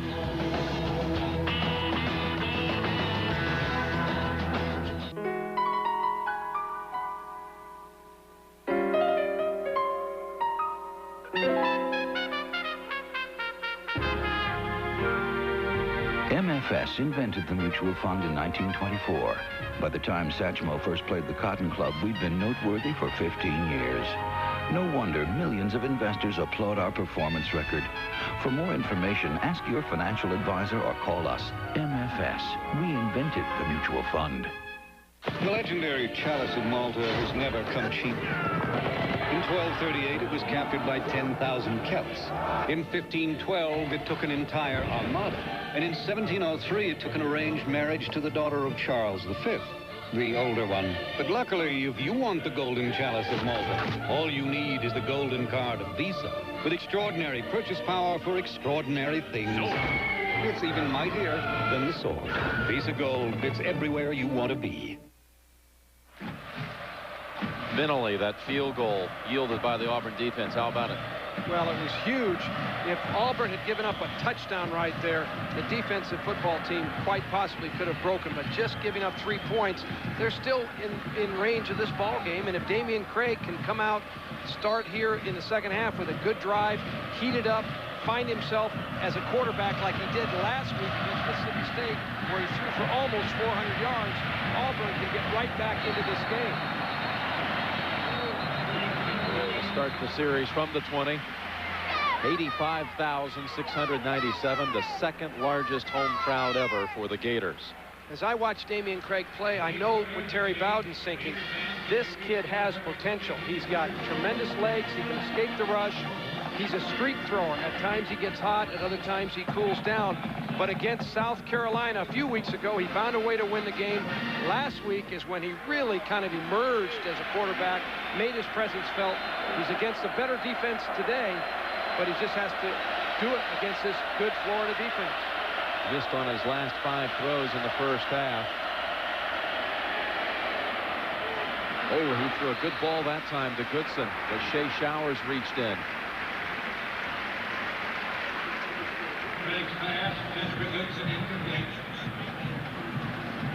Tyrone Goodson is one of the more explosive receivers on the Auburn squad. It's a good throw by Damian Craig. Shea Showers just got a hand in there at the last second to tip that ball away. You've got to give the defense credit there. Outstanding secondary play.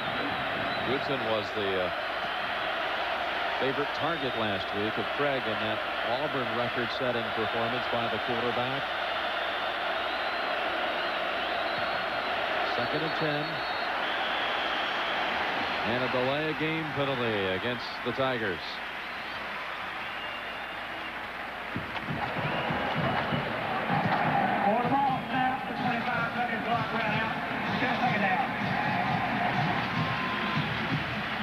Backup quarterback John Cooley sending in the plays, signaling. Tommy Bowden, the offensive coordinator at Auburn, told me yesterday that he wants to keep the ball outside a lot against this Florida defense. It's dangerous to throw over the middle. It's safer if you go deep or throw to the outside. 2nd and 15, and his man's open over there. Diving attempt by Baker, and they give him the catch at the 23. No, they actually rule it incomplete. This is exactly what Tommy Bowden was talking about. Keep the ball away from the middle of that Florida defense. Keep it on the perimeters or go deep with it, particularly when you're backed up into your own territory. Don't mess around with that ball. 3rd and 15, and Craig has now missed on his last 7 throws.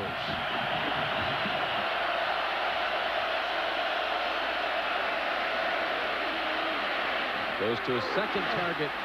Goodson was open, but a sterling defensive play there by Anthony Mitchell, stepping in and knocking it down.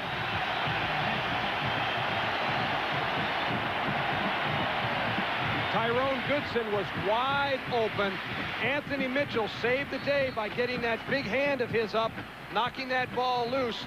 Damian Craig was about to get his first completion of the second half right there. Holmes to punt for the 4th time. 47-yard average today. Green from the 42. Look out. There is a flag down. Got it back to the 50. That'll back up the Gators most likely. Larry Melton makes a lot of plays on special teams with the hit to the 44-yard punt. Every time Jaquez Green, number 5, touches the ball, you kind of hold your breath. You're not quite sure what he's going to do with it. It's only because block in the back on the receiving team, 10 yards from the end of the run. Timeout. Now Green ran 2 punts back against Kentucky in a 3-minute span. Florida with the football back in a 2-touchdown lead.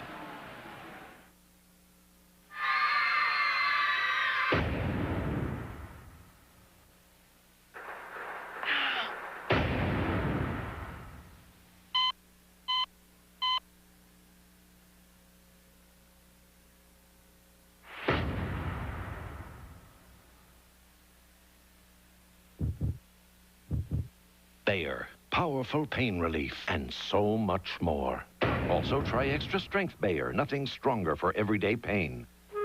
Dear Mom, camp is rough. Being out in the wild sure makes a kid hungry. But the sandwiches we got just aren't enough. It makes me homesick for you and a hot bowl of Campbell's tomato soup. Nothing turns an ordinary sandwich into a hot, satisfying meal like rich, wholesome Campbell's tomato soup. Mom? I brought you something for those sandwiches. Wow, tomato soup. You're the best, Mom. Campbell's makes everything better. At Michelin, we believe a tire that's just good in the rain isn't good enough. The Michelin X1 with a 6-year unlimited mileage tread life warranty gives you better wet traction than any rain tire, plus Michelin confidence in most driving conditions. It has to, because the way we see it, you don't just cover a lot of miles, you cover a lot of weather. The Michelin X1. Ken Olin, Jason Gedrick, Joe Pantoliano, Deborah Ferrantino. They will meet on Easy Streets. CBS Sunday, October 27th. Contains adult content. Gators have the lead 24-10, but at halftime in the Auburn locker room, defensive coordinator Bill Oliver told his defense, hey, some of you didn't believe what it would be like out there. Now you've had a 30 minutes to come up with a pretty good scouting report. I know you're young, but use the next 30 minutes to grow up, guys. Well, let's see how much they mature here. Werfel, open man again, caught, and then run out to the 48. That's Dwayne Mobley, the senior fullback. Larry Melton on the coverage. When you play fullback at Florida, you block most of the time. Every once in a while you get to catch a pass, and very seldom do you run the ball unless you're Terry Jackson playing that fullback position. Dwayne Mobley that time slipped out of the backfield, made a nice reception. Seems like the Gators are wide open almost every time, and there's Taylor advancing the football to the Auburn side. Florida just stretches your defense to the breaking point. They put too many pressures on you with the ability of Danny Werfel and his ability to throw the ball down the field with the speed of the wideouts, and then the power of the offensive line with their running backs. They don't have any weaknesses on offense. 2nd down and 7. Werfel looking, now throwing, and incomplete. Good defensive play there. Talking about growing up, Dan Evans, a freshman, true freshman. Actually, he's a true sophomore. They have 7 true freshmen out of their top 22 defenders. Anthony Riddell in the slot loves to run corner routes. He acts like he's going deep, then breaks it off to the outside. Dan Evans comes over, makes a good play on the ball. The ball really was off target. Dan Evans, who lost a sister to cancer back in August during camp. He was on the scout team up till about 3 weeks ago, and then drew a starting assignment. He's been really coming on in recent weeks. Like that left side moved a little early. Cooper Carlisle, left tackle for the Gators. Before the ball snap, movement by the offensive line. 5 yards, still third down.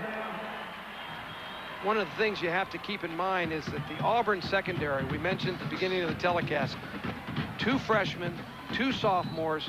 They're playing against the most efficient passer in NCAA history in Danny Werfel.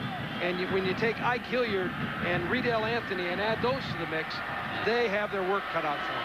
See what they do on 3rd and 12. The defenders. Werfel straight drop back. Green reaches up high for the first down catch.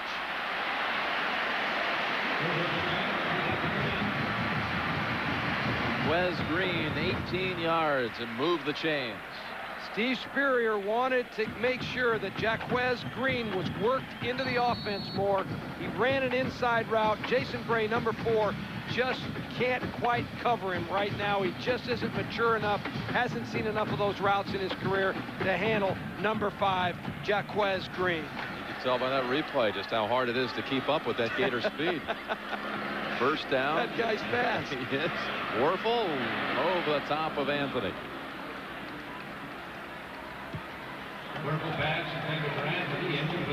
Danny Werfel, the 1995 Davy O'Brien Award winner for the top quarterback in college football. A lot of people are starting to talk about Danny Werfel as a pro prospect for the first time. His arm has been questioned in terms of his arm strength, but his accuracy is so incredible that the pro scouts are starting to get real interested in Danny Werfel now. 2nd and 10, taken to the line, going long. Wes Green, what a defensive play there by the back judge. Pass interference in anybody's mind. And they're going to let him know about it here. The only man who could have stopped Jaquez Green. Jaquez Green in the slot. He's got the speed to get down the middle of the field.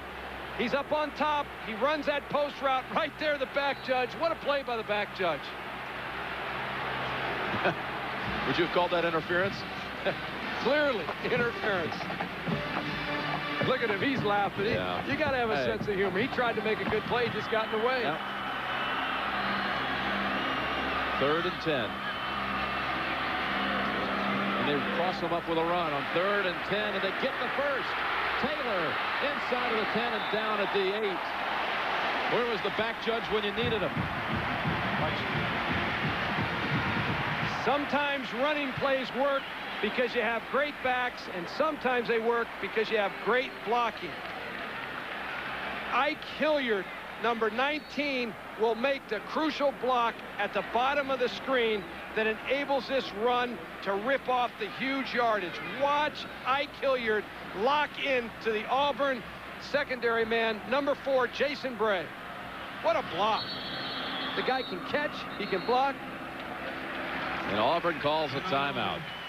9:25 to go, 3rd quarter. Florida looking to go in again. We'll be right back. Instead of always being one thing or the other, can something be one thing and another? The Chrysler Town and Country LXI.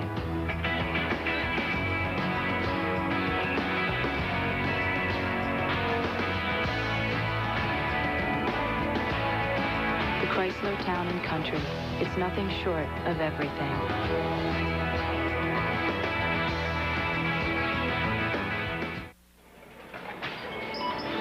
Shoppers have one.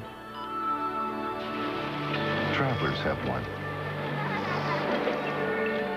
PC buyers have one. Now investors have one too. Mutual Fund One Source from Charles Schwab. One Source can't promise investment success, but it does guarantee you'll never pay a load or commission on mutual funds. If your fund isn't part of One Source, maybe you should look for one that is. One Source, the second Schwab revolution. The Heisman Watch, sponsored by Charles Schwab, investing the way it should be.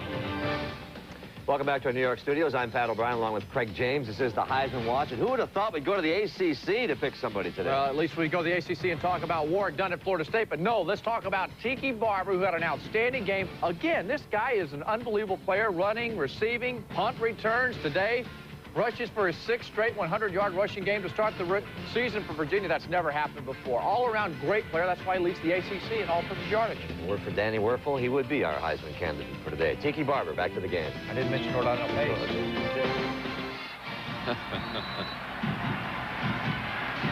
Orlando Pace and Ohio State, after being down 14, have come back to move ahead of Purdue. A couple of touchdowns. Florida and their Heisman candidate they mentioned, Danny Werfel at the 8, 1st and goal. Werfel zips it back to the end zone. Anthony, touchdown.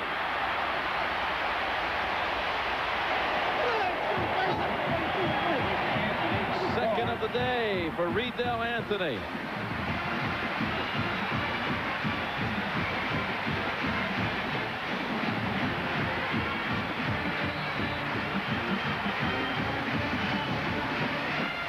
Riedel Anthony in the slot is going to run inside, fake to the post, and then just go to the corner. Number 4, Jason Bray, bit, and look at the precision of the throw and the catch by Anthony.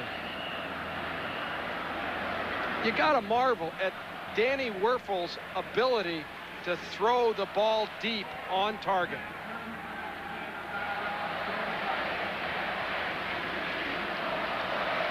You got to marvel at this man, Steve Spurrier, and what he has done at Florida and the way he's doing it.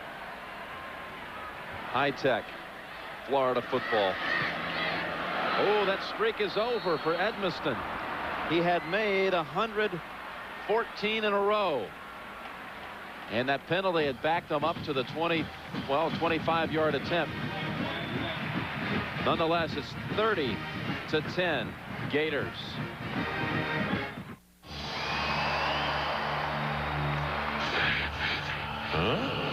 Is your dandruff sending the wrong signals? Get Selsun Power. Doctors recommend Selsun Blue #1, so don't send the wrong signals. Get Selsun Power. McDonald's new Crispy Chicken Deluxe. With an all-white meat breast filet, fresh lettuce, and tomato on a bakery soft roll. It's a grown-up reminder that you're never too old to drool. It's McDonald's with a grown-up taste. Danny Werfel has thrown for 2 touchdowns, run for another, 294 yards passing. He needs another 80 yards to move past Shane Matthews as the all-time quarterback passing yardage at Florida. Baker to return the kick. Just has an unusual sense, Danny Werfel does, of when and where to throw the ball.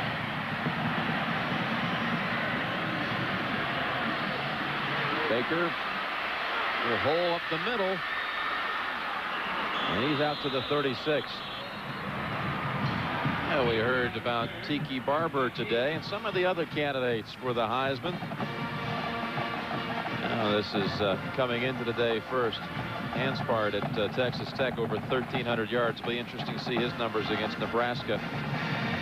Orlando Pace, Ohio State, Troy Davis. Jake Plummer, Arizona State. Warwick Dunn showed us a lot last week. A win over Miami. He dominated the game against Miami. Cooper outside. And out to the 46 of Florida. Jim Rowe handling the right side with a good block. 18 yards for Cooper. I really like Markeith Cooper, number 17. He can get the ball down the field in a hurry. He's a young player, just a true freshman, but he is explosive and adds an element to Auburn's running game that they have not had in past weeks. Eric Hines Tucker at tailback, but they're going to throw here. If Craig gets a chance. And he actually picks up about a yard. Well, a new defender in there for the Gators in the second half. Talking about number 54, Willie Rogers, who was not allowed to play the first half today. He was ejected from the ball game against LSU in the second half last week and had to serve that penalty for the first half today.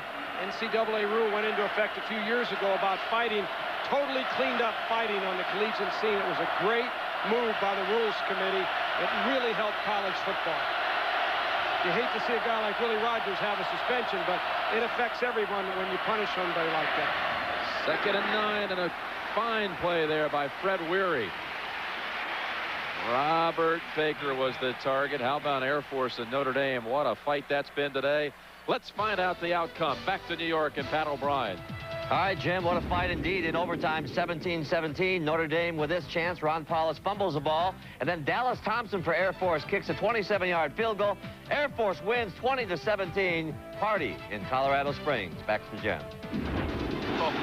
Is that going to be some party? What a win for Fisher DeBerry. Notre Dame's second loss of the season.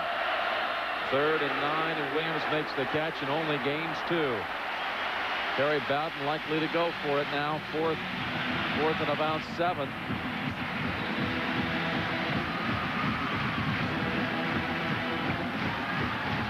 There were those who thought Notre Dame would climb back into the national championship picture. If you go 10 and 1, would that ended any hopes for the Irish today? That huge win by Air Force. You think of all 3 of the service academies, Army, Navy, and Air Force, they're all having exceptional years this particular football season. 4th and 7. Pressure. Craig ridden down by Willie Rogers, who just came into the game here in the second half. The 5th sack of the day by Florida. Willie Rogers was missed in the first half by this Florida defense. Watch him at the bottom of the screen. He's the one that beats the left tackle, gets around, sacks Damian Craig. Jim Rowe, number 73 for Auburn, was the one that was beaten.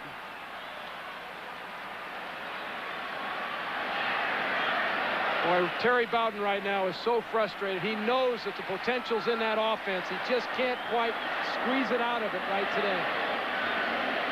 Danny Werfel going with the long ball. And back to Anthony for another over-the-shoulder catch for 36 yards.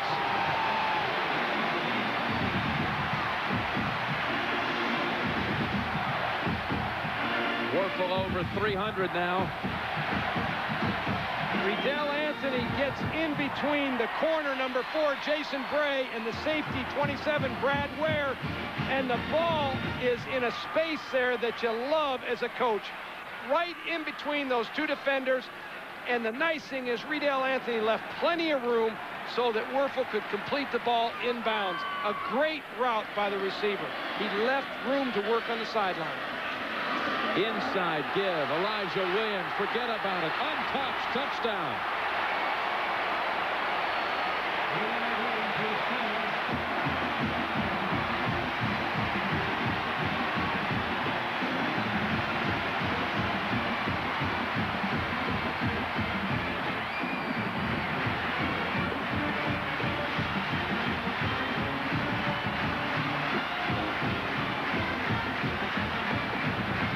Elijah Williams is one of those backs that has the gift of vision. He's able to cut back away from where the defense pursues. He does exactly that. The right tackle, Donnie Young, number 75, made the key block on the backside of that play, which allowed the defense to be unsound.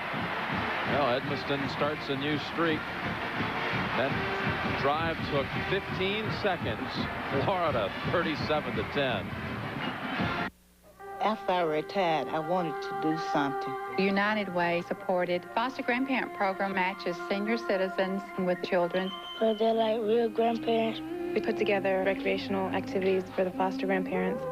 They teach the grandparents how to communicate with another generation. It was a really nice experience. College kids are just really wonderful. It's very important for student athletes to give back to the community. The SEC and United Way teaming up to make a difference. I thought that being away at college meant you could really cut loose. Last night I did. I don't remember much, but I know that if I'd been sober, I never would have gotten in the car with that guy. I hardly know him. The good news is we didn't crash or anything. The bad news is now I've got to find out what else I did last night.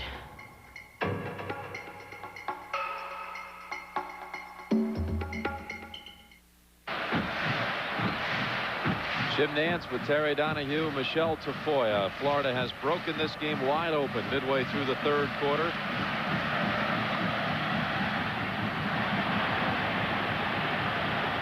And Auburn can't run it out. I'll tell you what Steve Spurrier has done. He makes the game fun.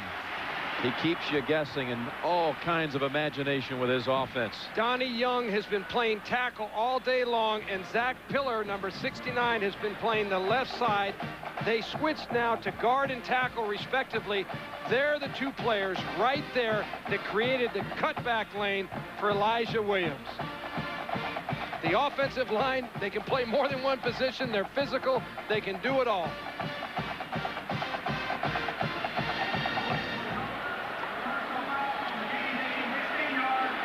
A personal foul penalty against Florida will bring the football out to the 35. Blitz or blitzkrieg in this quarter. Gators with 16 points in the third to go up by 27.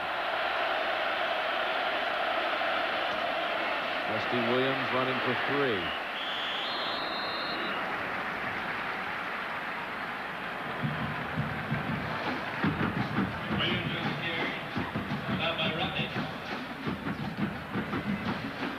A lot of people wonder why Damian Craig's having such a hard day today. It's because those wide receivers are pressed up there with those defensive backs. They've been unable to get off that press coverage by Florida. That's one of the reasons why Damian Craig has struggled this afternoon. Williams with a big gap. And a first down out to the 48. 10-yard run.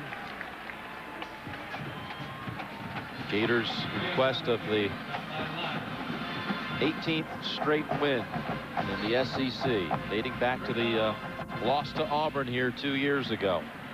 Back in the 90s at the Swamp during the Spurrier era, Florida is 22-1 in conference play at home. James Bates looking across the line at Craig, the quarterback, who fakes, now rolls out, throws it on the run to Baker. He had him open. Auburn is going to come out of this football game saying two things. We ran the ball better than we thought we could, but we were unable to hit the passes when they were open. Right there, Robert Baker is wide open. Damian Craig just can't quite get him the ball.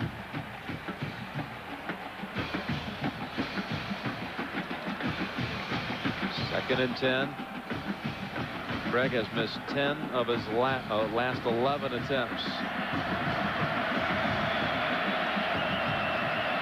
3 receivers in the game, including Eric Lowe and Willie Gaucher. Hicks 4. Cooper. Here first, probably a yard shy. He can hit the hole in a hurry. Fred Beasley with a lead block. Well, and Auburn came in today thinking that they were going to have to throw the ball effectively in order to loosen up the running game. But in reality, the running game is working because of the speed and quickness of Markeith Cooper and also the blocking of the offensive line. Auburn is going to look back on this game and say, if we could just have hit some of those open receivers. Damian Craig, though, is going to develop as a quarterback. Before long, he will be a tremendous asset for this Auburn offense. 3rd and 1. That first down picked up on the quarterback sneak. You know, Buddy Martin, the chronicler of Florida football, good friend of Steve Spurrier, has his book out, Reign of the Swamp Fox. He was telling us about 2 years ago when Terry Bowden called his father from the locker room at halftime with a cell phone, and his dad suggested you run that reverse. They did in the second half, and it led to a Frank Sanders touchdown. How's that? That's nice to be able to call your dad up for a little help. That's great. Greg back to the line, maybe. You know, Terry Bowden's not shy about the help that he receives from his father. He speaks very openly about it. He says, I let my dad kind of put in an offense, work all the kinks out of it, and then I put it in the next year after he's experimented with it. So it's a family affair. And Tommy Bowden, the offensive coordinator, he coordinates the offense so that the players and coaches can run the plays that Terry calls. 2nd and 10. Auburn trying to get on the board in the second half. Rogers giving chase, and Williams can't hold on to it. They had Mike Peterson right there ready to make a quick hit if he made the catch. Let's make the move up the coast, up to the northeast, and Pat O'Brien with another update. All right, Jim, Oklahoma State improves to 4-0 at home with a win over Iowa State 28-27. The story, though, Troy Davis had 50 of his 238 yards rushing on the day. And speaking of performances, Louisiana Tech quarterback Jason Martin, how about this, Jim and Terry? 28 of 36, 542 yards, 8 touchdown passes. Back to you. Yeah, it's not bad having 8 touchdowns in one game. Some don't have that in the whole season. Some don't have it in a career. 3rd and 10. Greg dancing around, desperate now. No one open. They sack him again. Tim Beauchamp. You said it, Gator bait. They looked at Damian Craig as nothing more than Gator bait before this game, and that's the 6th sack today. This is a coverage sack. Damian Craig just could not find anyone to throw the ball to. Florida was in a soft, 2-deep coverage. They have 2 defensive backs deep, so they can't get beat. They just didn't have anybody open, and Tim Beauchamp came in for the big sack, number 93. Holmes drives him inside of the 10. Green fair catch at the 9. We got a big figure skating show coming your way Tuesday night in prime time here on CBS. The Northwestern Mutual Life World Team Championship. And Katya Gordieva will be competing along with Scotty Hamilton and Trista Yamaguchi, Katarina Witt.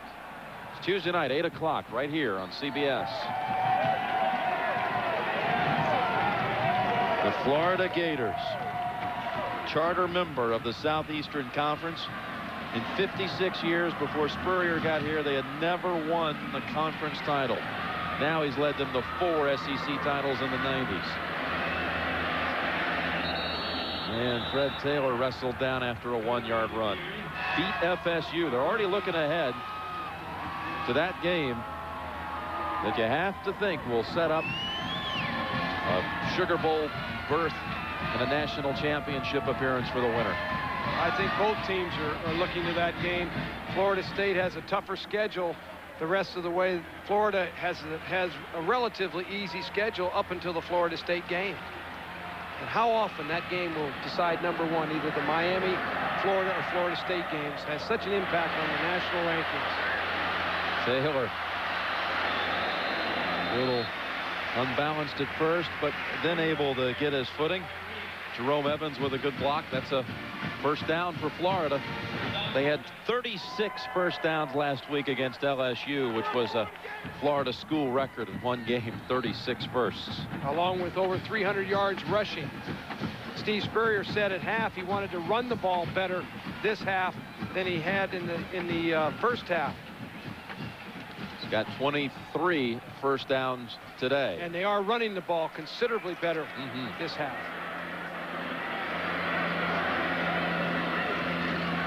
Taylor, look at him find a hole.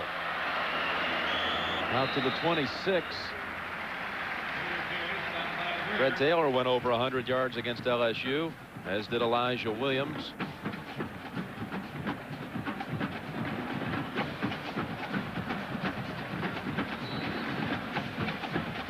Who else do you think is playing ball at the level of Florida and Florida State? You look across the country. Well, you took Florida State. I was going to say Florida State is capable because of that great defense.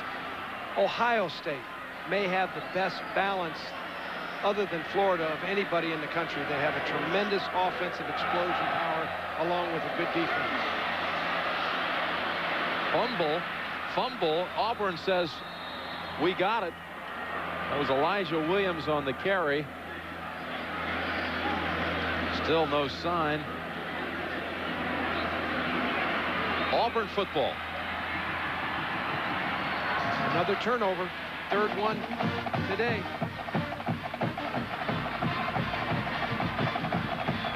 And all kinds of fakes in the round, etc. It didn't look like it was maybe even a clean handoff. Well, Steve Spurrier in Florida have run the reverse today already. That was a fake reverse to Ike Hilliard, and the handoff just wasn't clean. It just didn't ever get exchanged the way they normally practice that.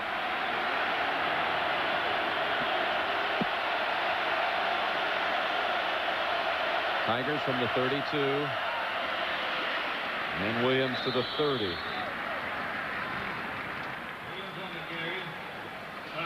Auburn turned it over once in the first half. That was the interception in the end zone by Demetric Jackson. Florida has turned it over 3 times today, but still leading by 27. It just shows how good Florida is when you turn the ball over 3 times to 1 for your opposition, and you still can dominate the game 37-10. Williams spinning away from 2 defenders. There's a beautiful piece of running, and I think he has the first down. You know, if you're Terry Bowden, you've got a minute remaining here in the third quarter, and you're down considerably, 17 points in the game, but the real 27 points in the game. But the real key right now is he's building for all the future games as well as this game. And one thing that he's found today is some running backs. Rusty Williams, Markeith Cooper have given him some running game, which is going to serve him well the remainder of the season. That's important. And Damian Craig, he's just got to get him to develop and come along. Young quarterbacks take time. Inside of a minute to go, third quarter. First down, Tigers. Craig. Boy, he had good time to get the feet planted, and he overthrew Robert Baker. Fred Weary on the coverage. Florida has an outstanding secondary. Fred Weary, number 24, is as good a cover man as anybody has in the SEC conference. He's on tight coverage right there on Robert Baker. Craig's numbers throwing today continue to deteriorate. 7 out of 27. Just a little better than 25%. Williams, never a chance. Met right at the line. Mike Peterson and Ed Chester. They made a change this year at Florida. Defensive coordinator, after last year's defensive coordinator went up to Marshall, took the head coaching job. And Bob Stoops, has he improved the Florida defense? Well, particularly in making them more aggressive. Touchdowns scored. Florida's defense has become aggressive and therefore put the ball in the end zone, created big plays. I think that the tackles for losses, the pressure that Florida has this year, and by the end of the season will be even greater than what it was last year. 4th defensive coordinator under Spurrier. Third down and 11. And Craig picked off by Anthone Lott. That was the last play of the third quarter, snuffing out another Auburn attempt in Florida territory. And that's the end of the third quarter with the score. Florida 37, Auburn 10. We'll return to Florida Field after this message and a word from your local station. Introducing McDonald's Deluxe Sandwiches. They're new, they're big, with fresh toppings and a bakery soft roll. The average adult has over 8,000 taste buds. Get ready to use them all. It's McDonald's with a grown-up taste. Just how long does a car battery last? About this much time is put into most batteries. But AC Delco puts in more time, so our batteries last over 20% longer. Well, now there's the Delco Freedom 84, our longest-lasting battery ever. We put in 7 years of guaranteed starts, making it the granddaddy of all batteries. Hey, my watch. That foot odor. Can anything stop it? Odor Eaters insoles with genuine Arm & Hammer baking soda to neutralize odor-causing sweaty foot acid. No more foot odor. Only Odor Eaters stops foot odor with genuine Arm & Hammer baking soda. From the creator of some of the most dramatic police shows on television comes a cop show with a new angle on comedy. Public Morals premieres Wednesday, October 30th on CBS. CBS. Welcome home. We know this is probably the last thing you want to think about right now. So don't. Think about this. Jeep Grand Cherokee for only $349 a month. Or Jeep Cherokee Sport, now just $259 a month. Both have Jeep's legendary four-wheel drive system to get you through the deepest snow. So head over to your local Jeep and Eagle dealer today to take advantage of these deals. Then we won't ever have to think about this again. See your key states Jeep and Eagle dealers. Dick Zimmer's negative ads against Bob Torricelli. They've been called an abomination, a new low. Nobody who runs a misleading ad like this deserves to be among those running the country. What is Dick Zimmer trying to hide? That he's voted to raise Medicare premiums by $1,000, voted to abolish the Department of Education, to weaken safe drinking water standards, to allow ocean dumping, voted 6 times against the ban on assault weapons. Dick Zimmer, running from his record. The 97 Toyotas are here, and 97 intro deals are better than ever. Don't miss the 97 Corolla with big factory-to-dealer incentives, or lease it at a very low $189 a month lease payment for the car that's still one of the most trusted cars in the world. Get big cashback savings on Tercel, or lease for only $159 a month. It's still an unbeatable value. The best-made deals are at your Toyota dealer's 97 intro now.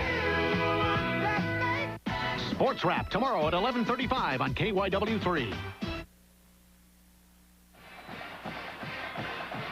We are entering the fourth quarter with #1 ranked Florida and its machine in full swing here.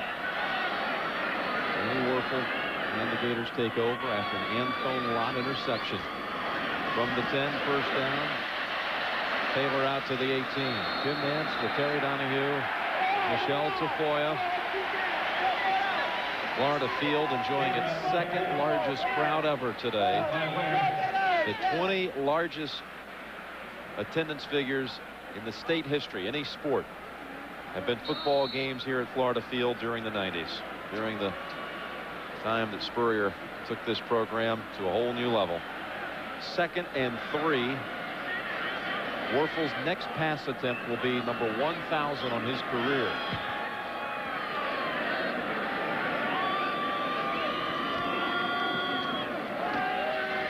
Taylor upended near the first down.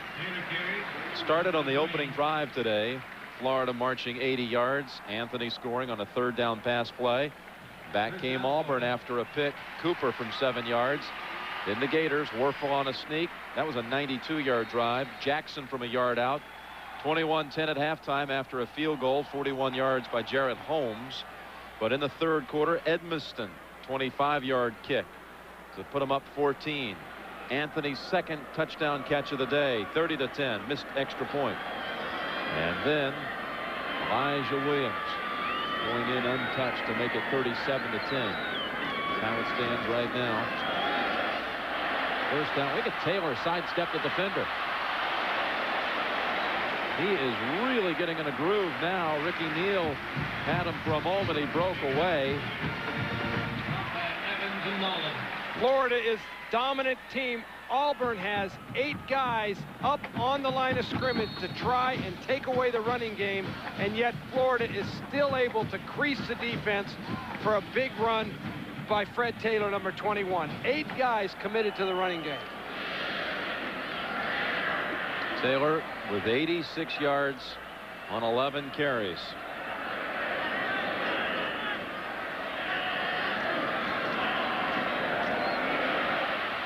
And he's going to get 100 here shortly. Florida's ability to run the ball this year is greater than it was last year when we had a chance to see them. They are much more powerful, not only in the running game, they're a better defensive football team than they were a year ago. There's no question in my mind this is a better Florida team than last season. One of the reasons is that the depth at tailback with Williams and Terry Jackson, Fred Taylor. Steve Spurrier says that's the one position we have great depth, our best depth at tailback. 2nd and 2.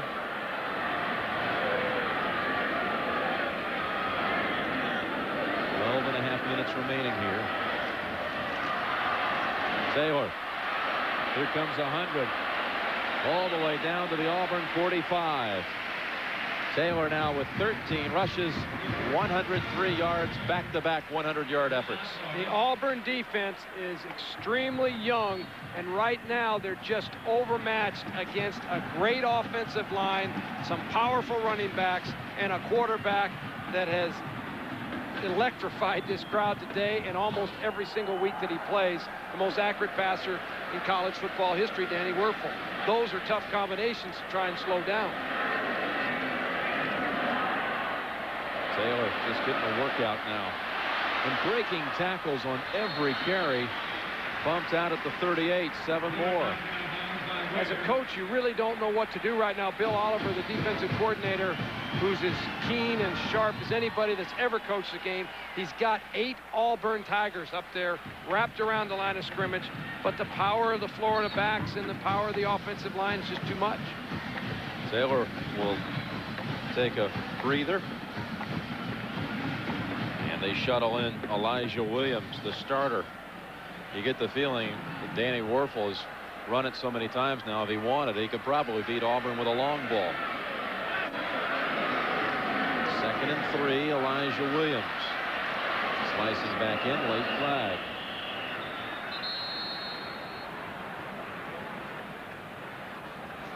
Eli Williams on the carry, flag.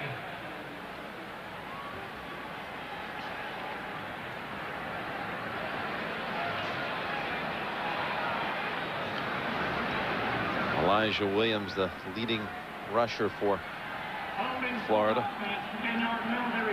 holding against the Gators. Elijah Williams' stepbrother, Greg Allen, the all-time leading rusher at Florida State. Warwick Dunn is moving on in on his all-time rushing totals for the Seminoles. Got to be impressed with Elijah Williams.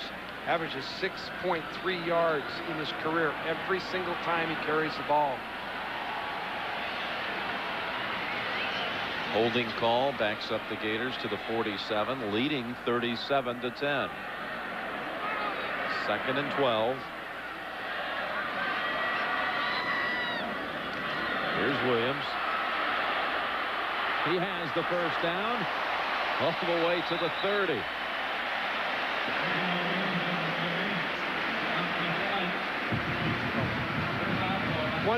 One minute it's Fred Taylor hitting you, and the next it's Elijah Williams. Terry Jackson just waiting on the sideline to get in. He can't wait for his chance. The depth of Florida's tailback position that we talked about earlier is no question about it. It's the strongest position on the team. They've got a guy number 32, Eugene McCaslin. He's as talented as any of these guys. He just can't get on the field yet. Down to the 27 with Williams. He's a junior. Elijah from Milton, Florida. This drive started deep in Florida territory. They've not thrown a pass 10 straight runs. They've been able just to grind the ball out against an 8-man front. The young Auburn defense is on its heels right now. And it's a drive that started at the 10-yard line. 2nd down and 7. Williams, look at him decide to cut back to the right. Gets away from Nolan. Nolan actually helps ride him down with Evans at the 20. That's a design counter play by Florida. They fake a sweep to the left, get the defense to take a step or two in that direction, and then let a great back who's got speed and the ability to make people miss. He starts back the other way on his own and goes ahead and just runs to daylight and uses his athleticism against the defensive players. Watch him there as he attacks the defense. He punishes those defenders. 552 yards total offense. And we've got 9 minutes and 42 seconds left in the ball game. First down. Here's his 1000th attempt. Werfel McGriff had it for a moment. Would have been fitting to have the milestone pass attempt go for a score. So in his 1,000 passes of his career, 94 of them have gone for touchdowns. Travis McGriff is not a player you hear a whole lot about in the Florida offense. He's kind of their fourth wide receiver, leaping up there. He has the ball temporarily, just can't hang on to it. Rodney Creighton, number 10, pretty good coverage on the play. 2nd down and 10. And Elijah Williams for about 3. Last week the Gators put 2 backs over 100, Williams and Taylor. Taylor's already accomplished that today, and Williams is moving in on that daily double himself. 15 carries, 92 yards. I would be surprised if Elijah Williams doesn't get to play until he gets that 100 yards. One of the things you like as a coach is to create competition between great backs. They go in the film room and one guy gets 100, the other guy gets 100. Those offensive linemen feed off that. They love it. 3rd and 8. Werfel airbound. End zone bound. In fact, touchdown. Touchdown, Ike Hilliard.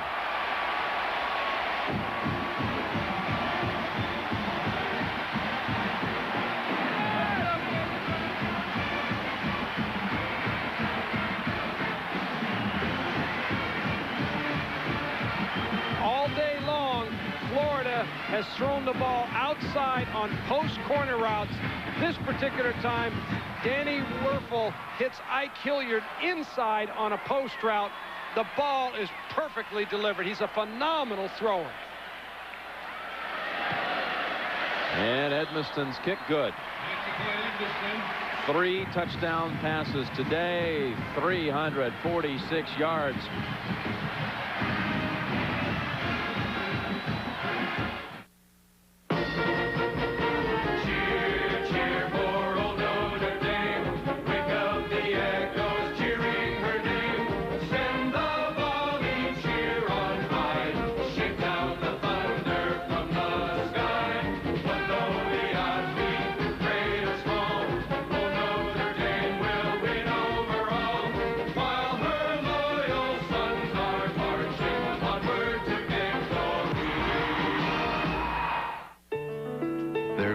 As basic as a first home, an education, a secure retirement. Yet they own over half of all the stock in America. They are individual investors, and for them, nothing is more valuable than information. Today, NASDAQ is delivering news about companies, performance tracking, even timely stock quotes, instantly. So if you're an investor who seeks vital information, you now know where to find it.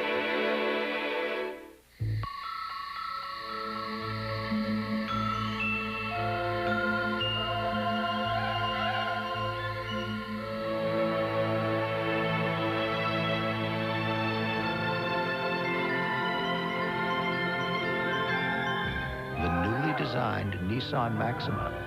It's attracting a lot of attention.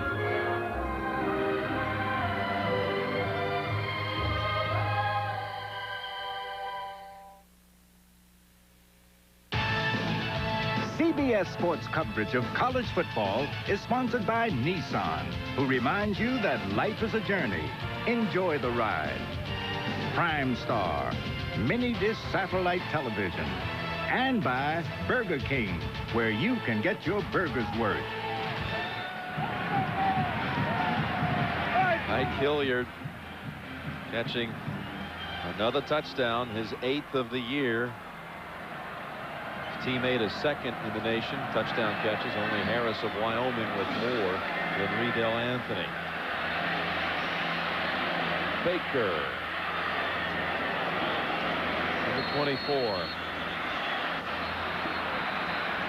Flag is down. 8:32 remaining here in Gainesville. Auburn stayed with Florida for blocking the back on the return team. 10 yards and then the run, first down. Well, for the first quarter anyway. It was 21-10 Gators at halftime. Ohio State was down early 14-0, but the Buckeyes up now by 21 at Purdue. Arizona State is losing to Southern Cal 21-14. I talked to John Robinson this week prior to the game, talked to him a little bit, and he felt like if they went in and played as well as they could possibly play, he has a young team, they had a chance to upset Arizona State down in Tempe. Blocking call on the kick against Auburn sets them back to the 14. And that run out to the 16. Tennessee and Alabama would benefit by a loss to Arizona State. They would move up in the rankings. This is going to be a great matchup for us next week. Tennessee and Alabama. And Penn State losing today, as well as Notre Dame. So 2 top 10 teams have lost. And a third one, Arizona State, in trouble, as is Damian Craig. Tim Beauchamp. Sack number 7 by the Gators. We mentioned Gator bait during the telecast, that the Florida defense thought that they could sack Damian Craig today, and sure enough they have. Tim Beauchamp, 93. It's a naked bootleg. Damian Craig came out there without a blocker. Oftentimes it's a great play, but Tim Beauchamp played it perfectly. Sacked 7 times today. He's been intercepted twice. He's completed 7 of 28. Third down. They almost got Rusty Williams back at the goal line. Willie Rogers only able to play a half of football today, but he's made it count. Willie Rogers has come off the bench to ignite the Florida defense. He just dominates. Number 78, Geno James of Auburn, just missing the safety. Geno James, Auburn feels, is going to be the best offensive lineman in their program in years. Look out. Holmes almost had it blocked. Fair catch called by Green at the 38. They average 52 points a game, the Gators, and they're poised to go in for yet another touchdown on this possession.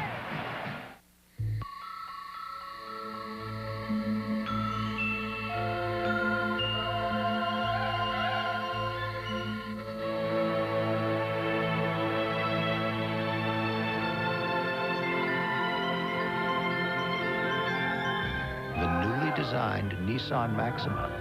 It's attracting a lot of attention.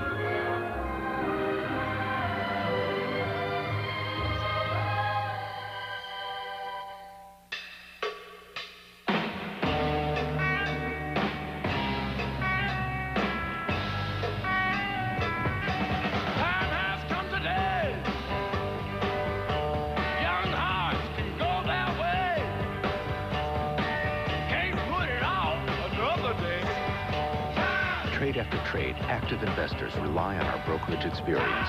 Isn't it time you had Fidelity Investments working for you? On Saturdays, your customers can receive 2-day packages from FedEx.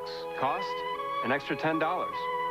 On Saturdays, your customers can receive 2 to 3-day priority mail packages from the U.S. Postal Service. Cost? $3. And there's no extra charge. On Saturdays, your customers cannot receive 2-day packages from UPS. Sorry. So, what's your priority? Priority mail from the U.S. Postal Service. A doubleheader, twice the fun. First, Syracuse and Boston College. Then, can Alabama's Gritty D contain Peyton Manning and the Volatile Balls? Next Saturday on CBS. Just watch. Well, the Gators have made a change at quarterback. Danny Werfel closing out his day with a touchdown toss, and Brian Schottenheimer, senior from Overland Park, Kansas, will get some snaps from the Auburn 39. Elijah Williams has his 100 and more down to the 15.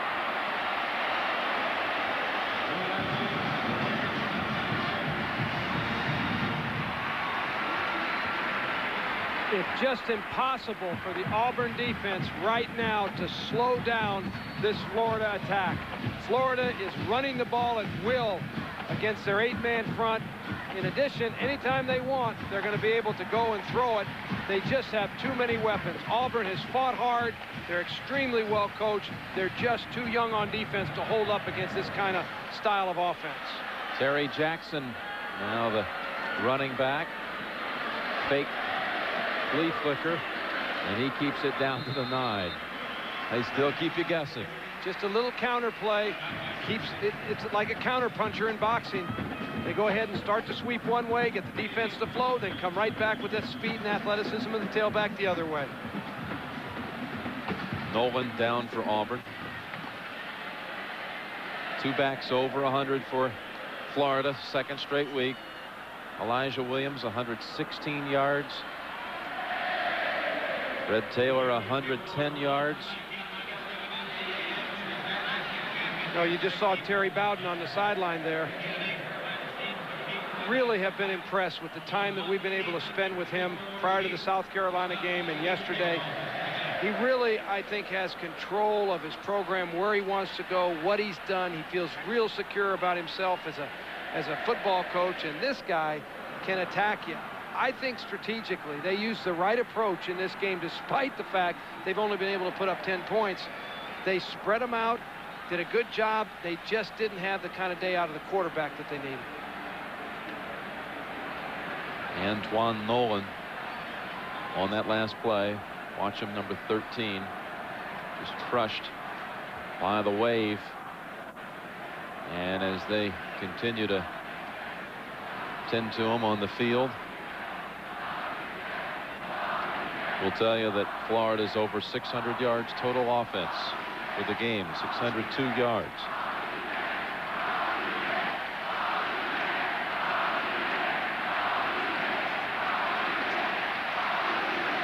Crowd is chanting, Bobby's next. Bobby Bowden, they're alluding to. He's not next on the schedule, but he's the next Bowden they want to take on. Bobby Bowden will come in here with a much more talented and experienced defensive football team. When he comes in, when Bobby Bowden comes in, and not only that, they play at FSU. And that's going to be a huge advantage for Florida State. But their defense is mature, and this young Auburn defense is so young and thin.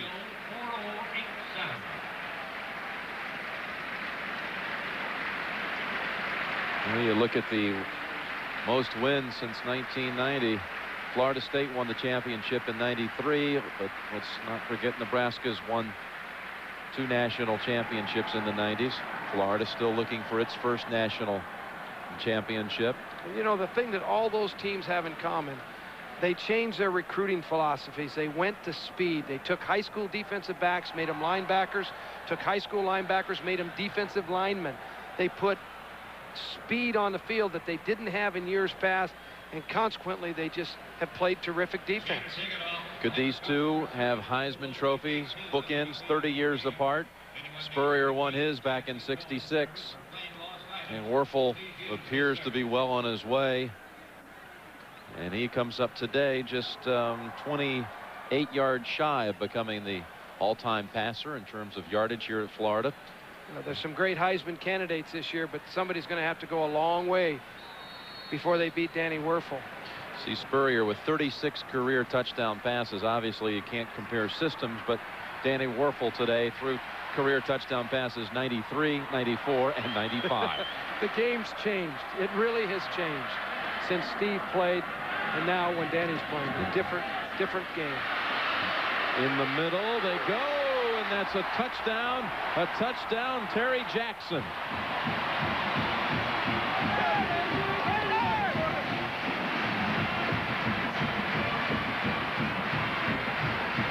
You can't weigh what this fake reverse has, what kind of an effect that has on the defense, but it clearly does.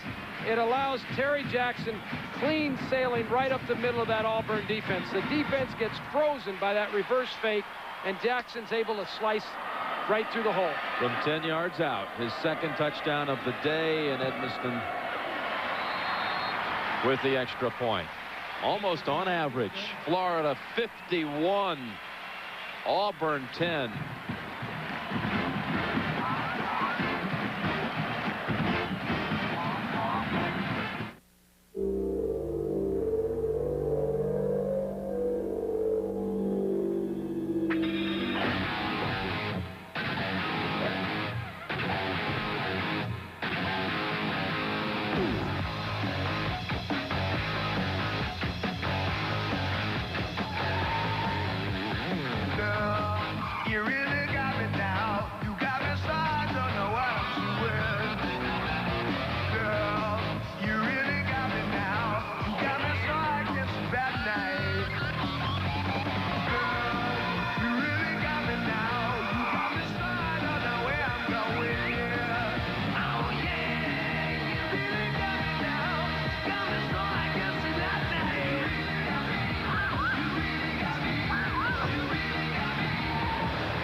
The CBS Star of College Football Today is sponsored by Nissan, who remind you that life is a journey. Enjoy the ride.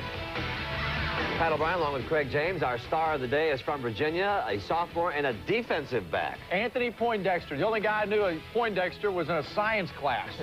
This guy doesn't play football. 3 interceptions today. He blocked a punt in a rout of NC State, 62-14. 3 interceptions in one day. How many times you said that? One game ties Virginia's single-game record. But next week, coming up for Virginia... Reality. Florida State. Back to the game. I think there was a Poindexter in Revenge of the Nerds. That's a good point by Craig. 51-10, and it's actually, since that first quarter,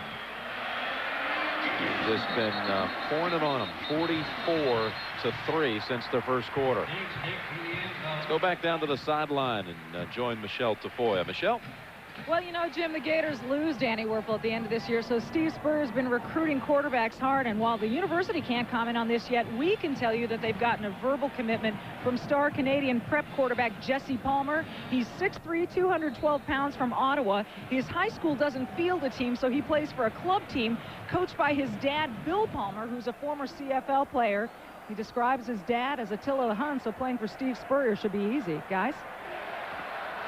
Well, you often wonder, Schottenheimer is a senior, and who would be the quarterback next year? I have Doug Johnson also on the roster. Here's Heinz Tucker for Auburn, running hard, running over people out to the 33. The Gators have a freshman, Doug Johnson, also a baseball star. And they have a junior quarterback who has another year of eligibility, Noah Brandeis. Well, when you have it rolling like Florida, recruiting becomes so much easier, too. You're able to almost select them rather than recruit them. Speaking of quarterback changes, Auburn has made one with John Cooley. Fred Weary was run over at the back end of that play by Eric Heinz Tucker. So there's a timeout on the field, and we'll take the timeout with him.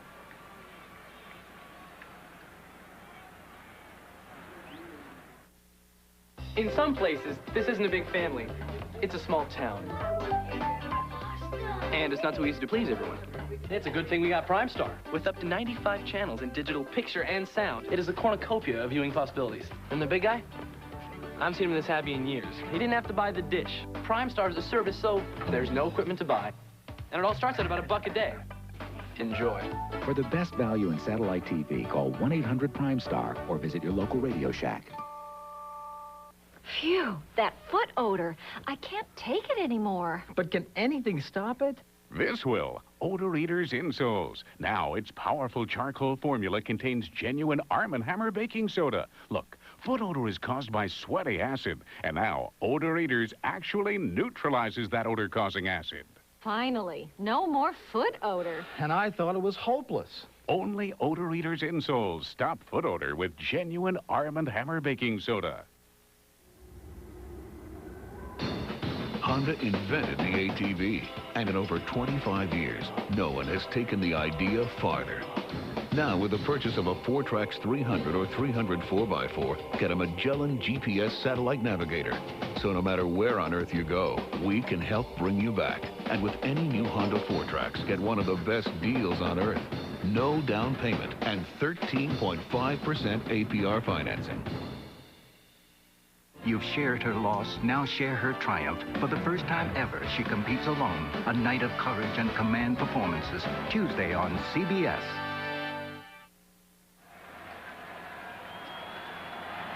We're back for the final 5 minutes. John Cooley, a senior quarterback from Sarasota, Florida, at the controls for Auburn. And that play was doomed from the start. It'll be 2nd and 10. John Cooley got stepped on as he came away from the line of scrimmage with the offensive lineman. One of the centers or guards stepped back on him, and he just couldn't get away from that line of scrimmage. Cooley, back in 1992, signed with Samford with coach Terry Bowden. And once he got the job at Auburn, he came with the coach, sat out a year, and transferred to Auburn to play for the coach he signed with right out of high school. Hines Tucker, stutter step.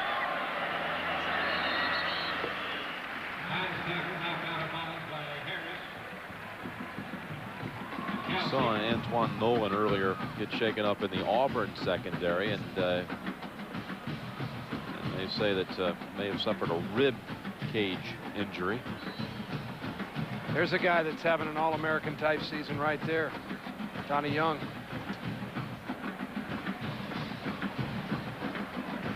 Third and 9 for Auburn.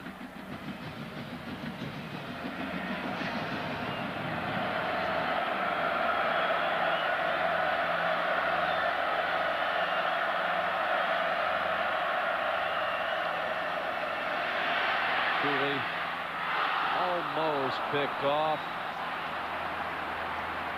Keith Council.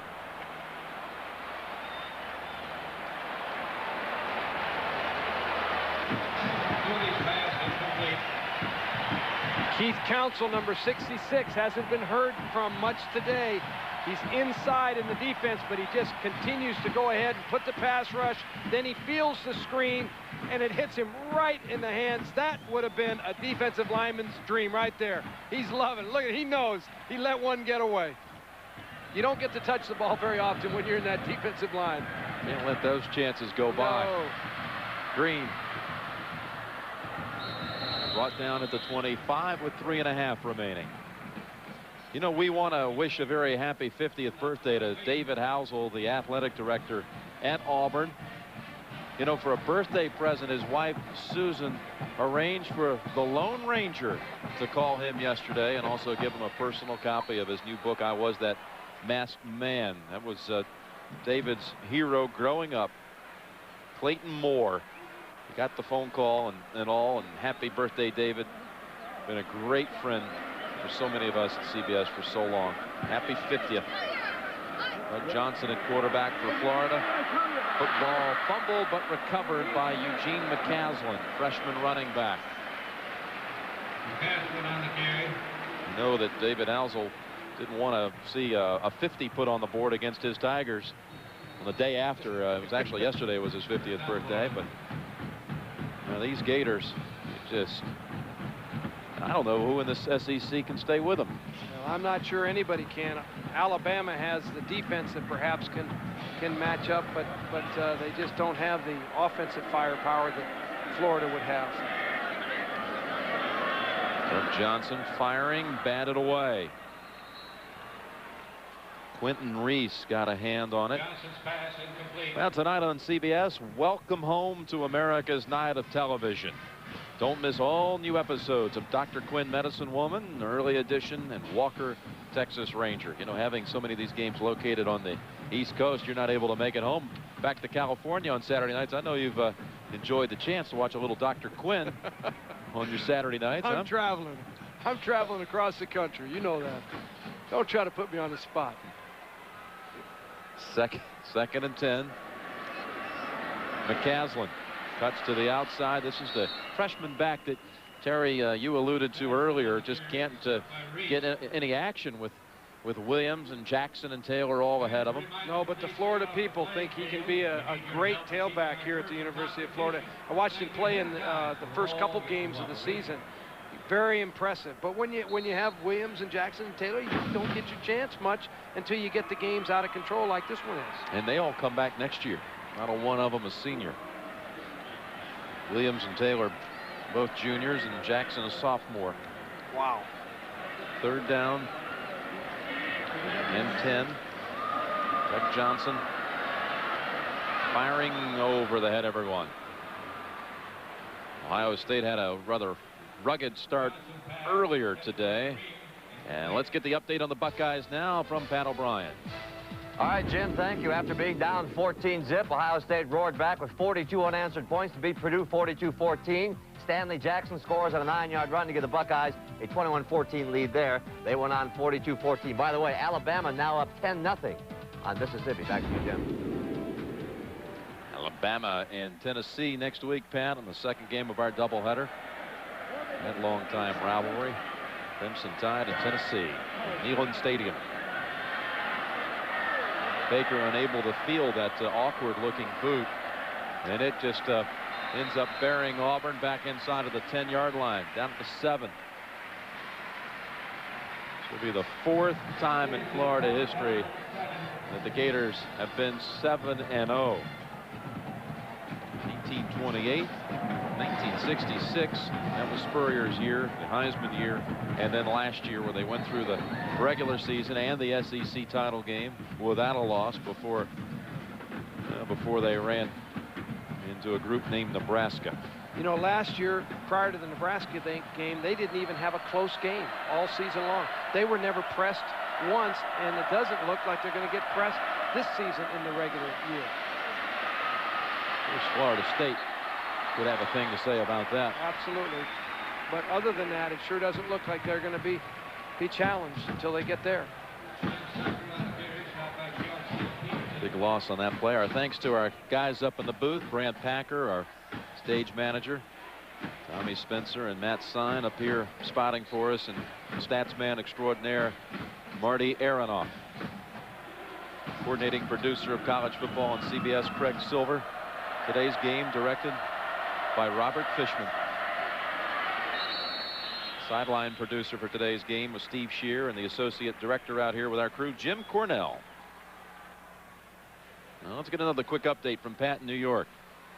All right, Jim, thank you. Nebraska scores on the road. 3-yard run by Scott Frost makes it 17-10 Huskers, and Nebraska goes on to win it 24-10. And Jim, with the rain out in New York, I'll be watching Dr. Quinn, Medicine Woman, tonight. There you go. I'm staying down here to make sure I don't miss it. 3rd and 12. Thanks to Bobby Brown and his crew out here this week. Jeff Ringel, Jimmy Budka in his home state of Florida on audio. Eric Mann producing the College Football Today in New York, along with Bob Monsbach, directed by Kathy Barretto, and our executive producer Rick Gentile.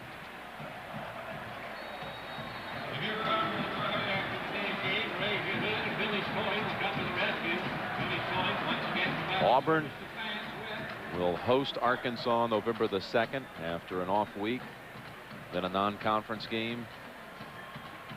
Annual showdown with Georgia and Alabama to close it out.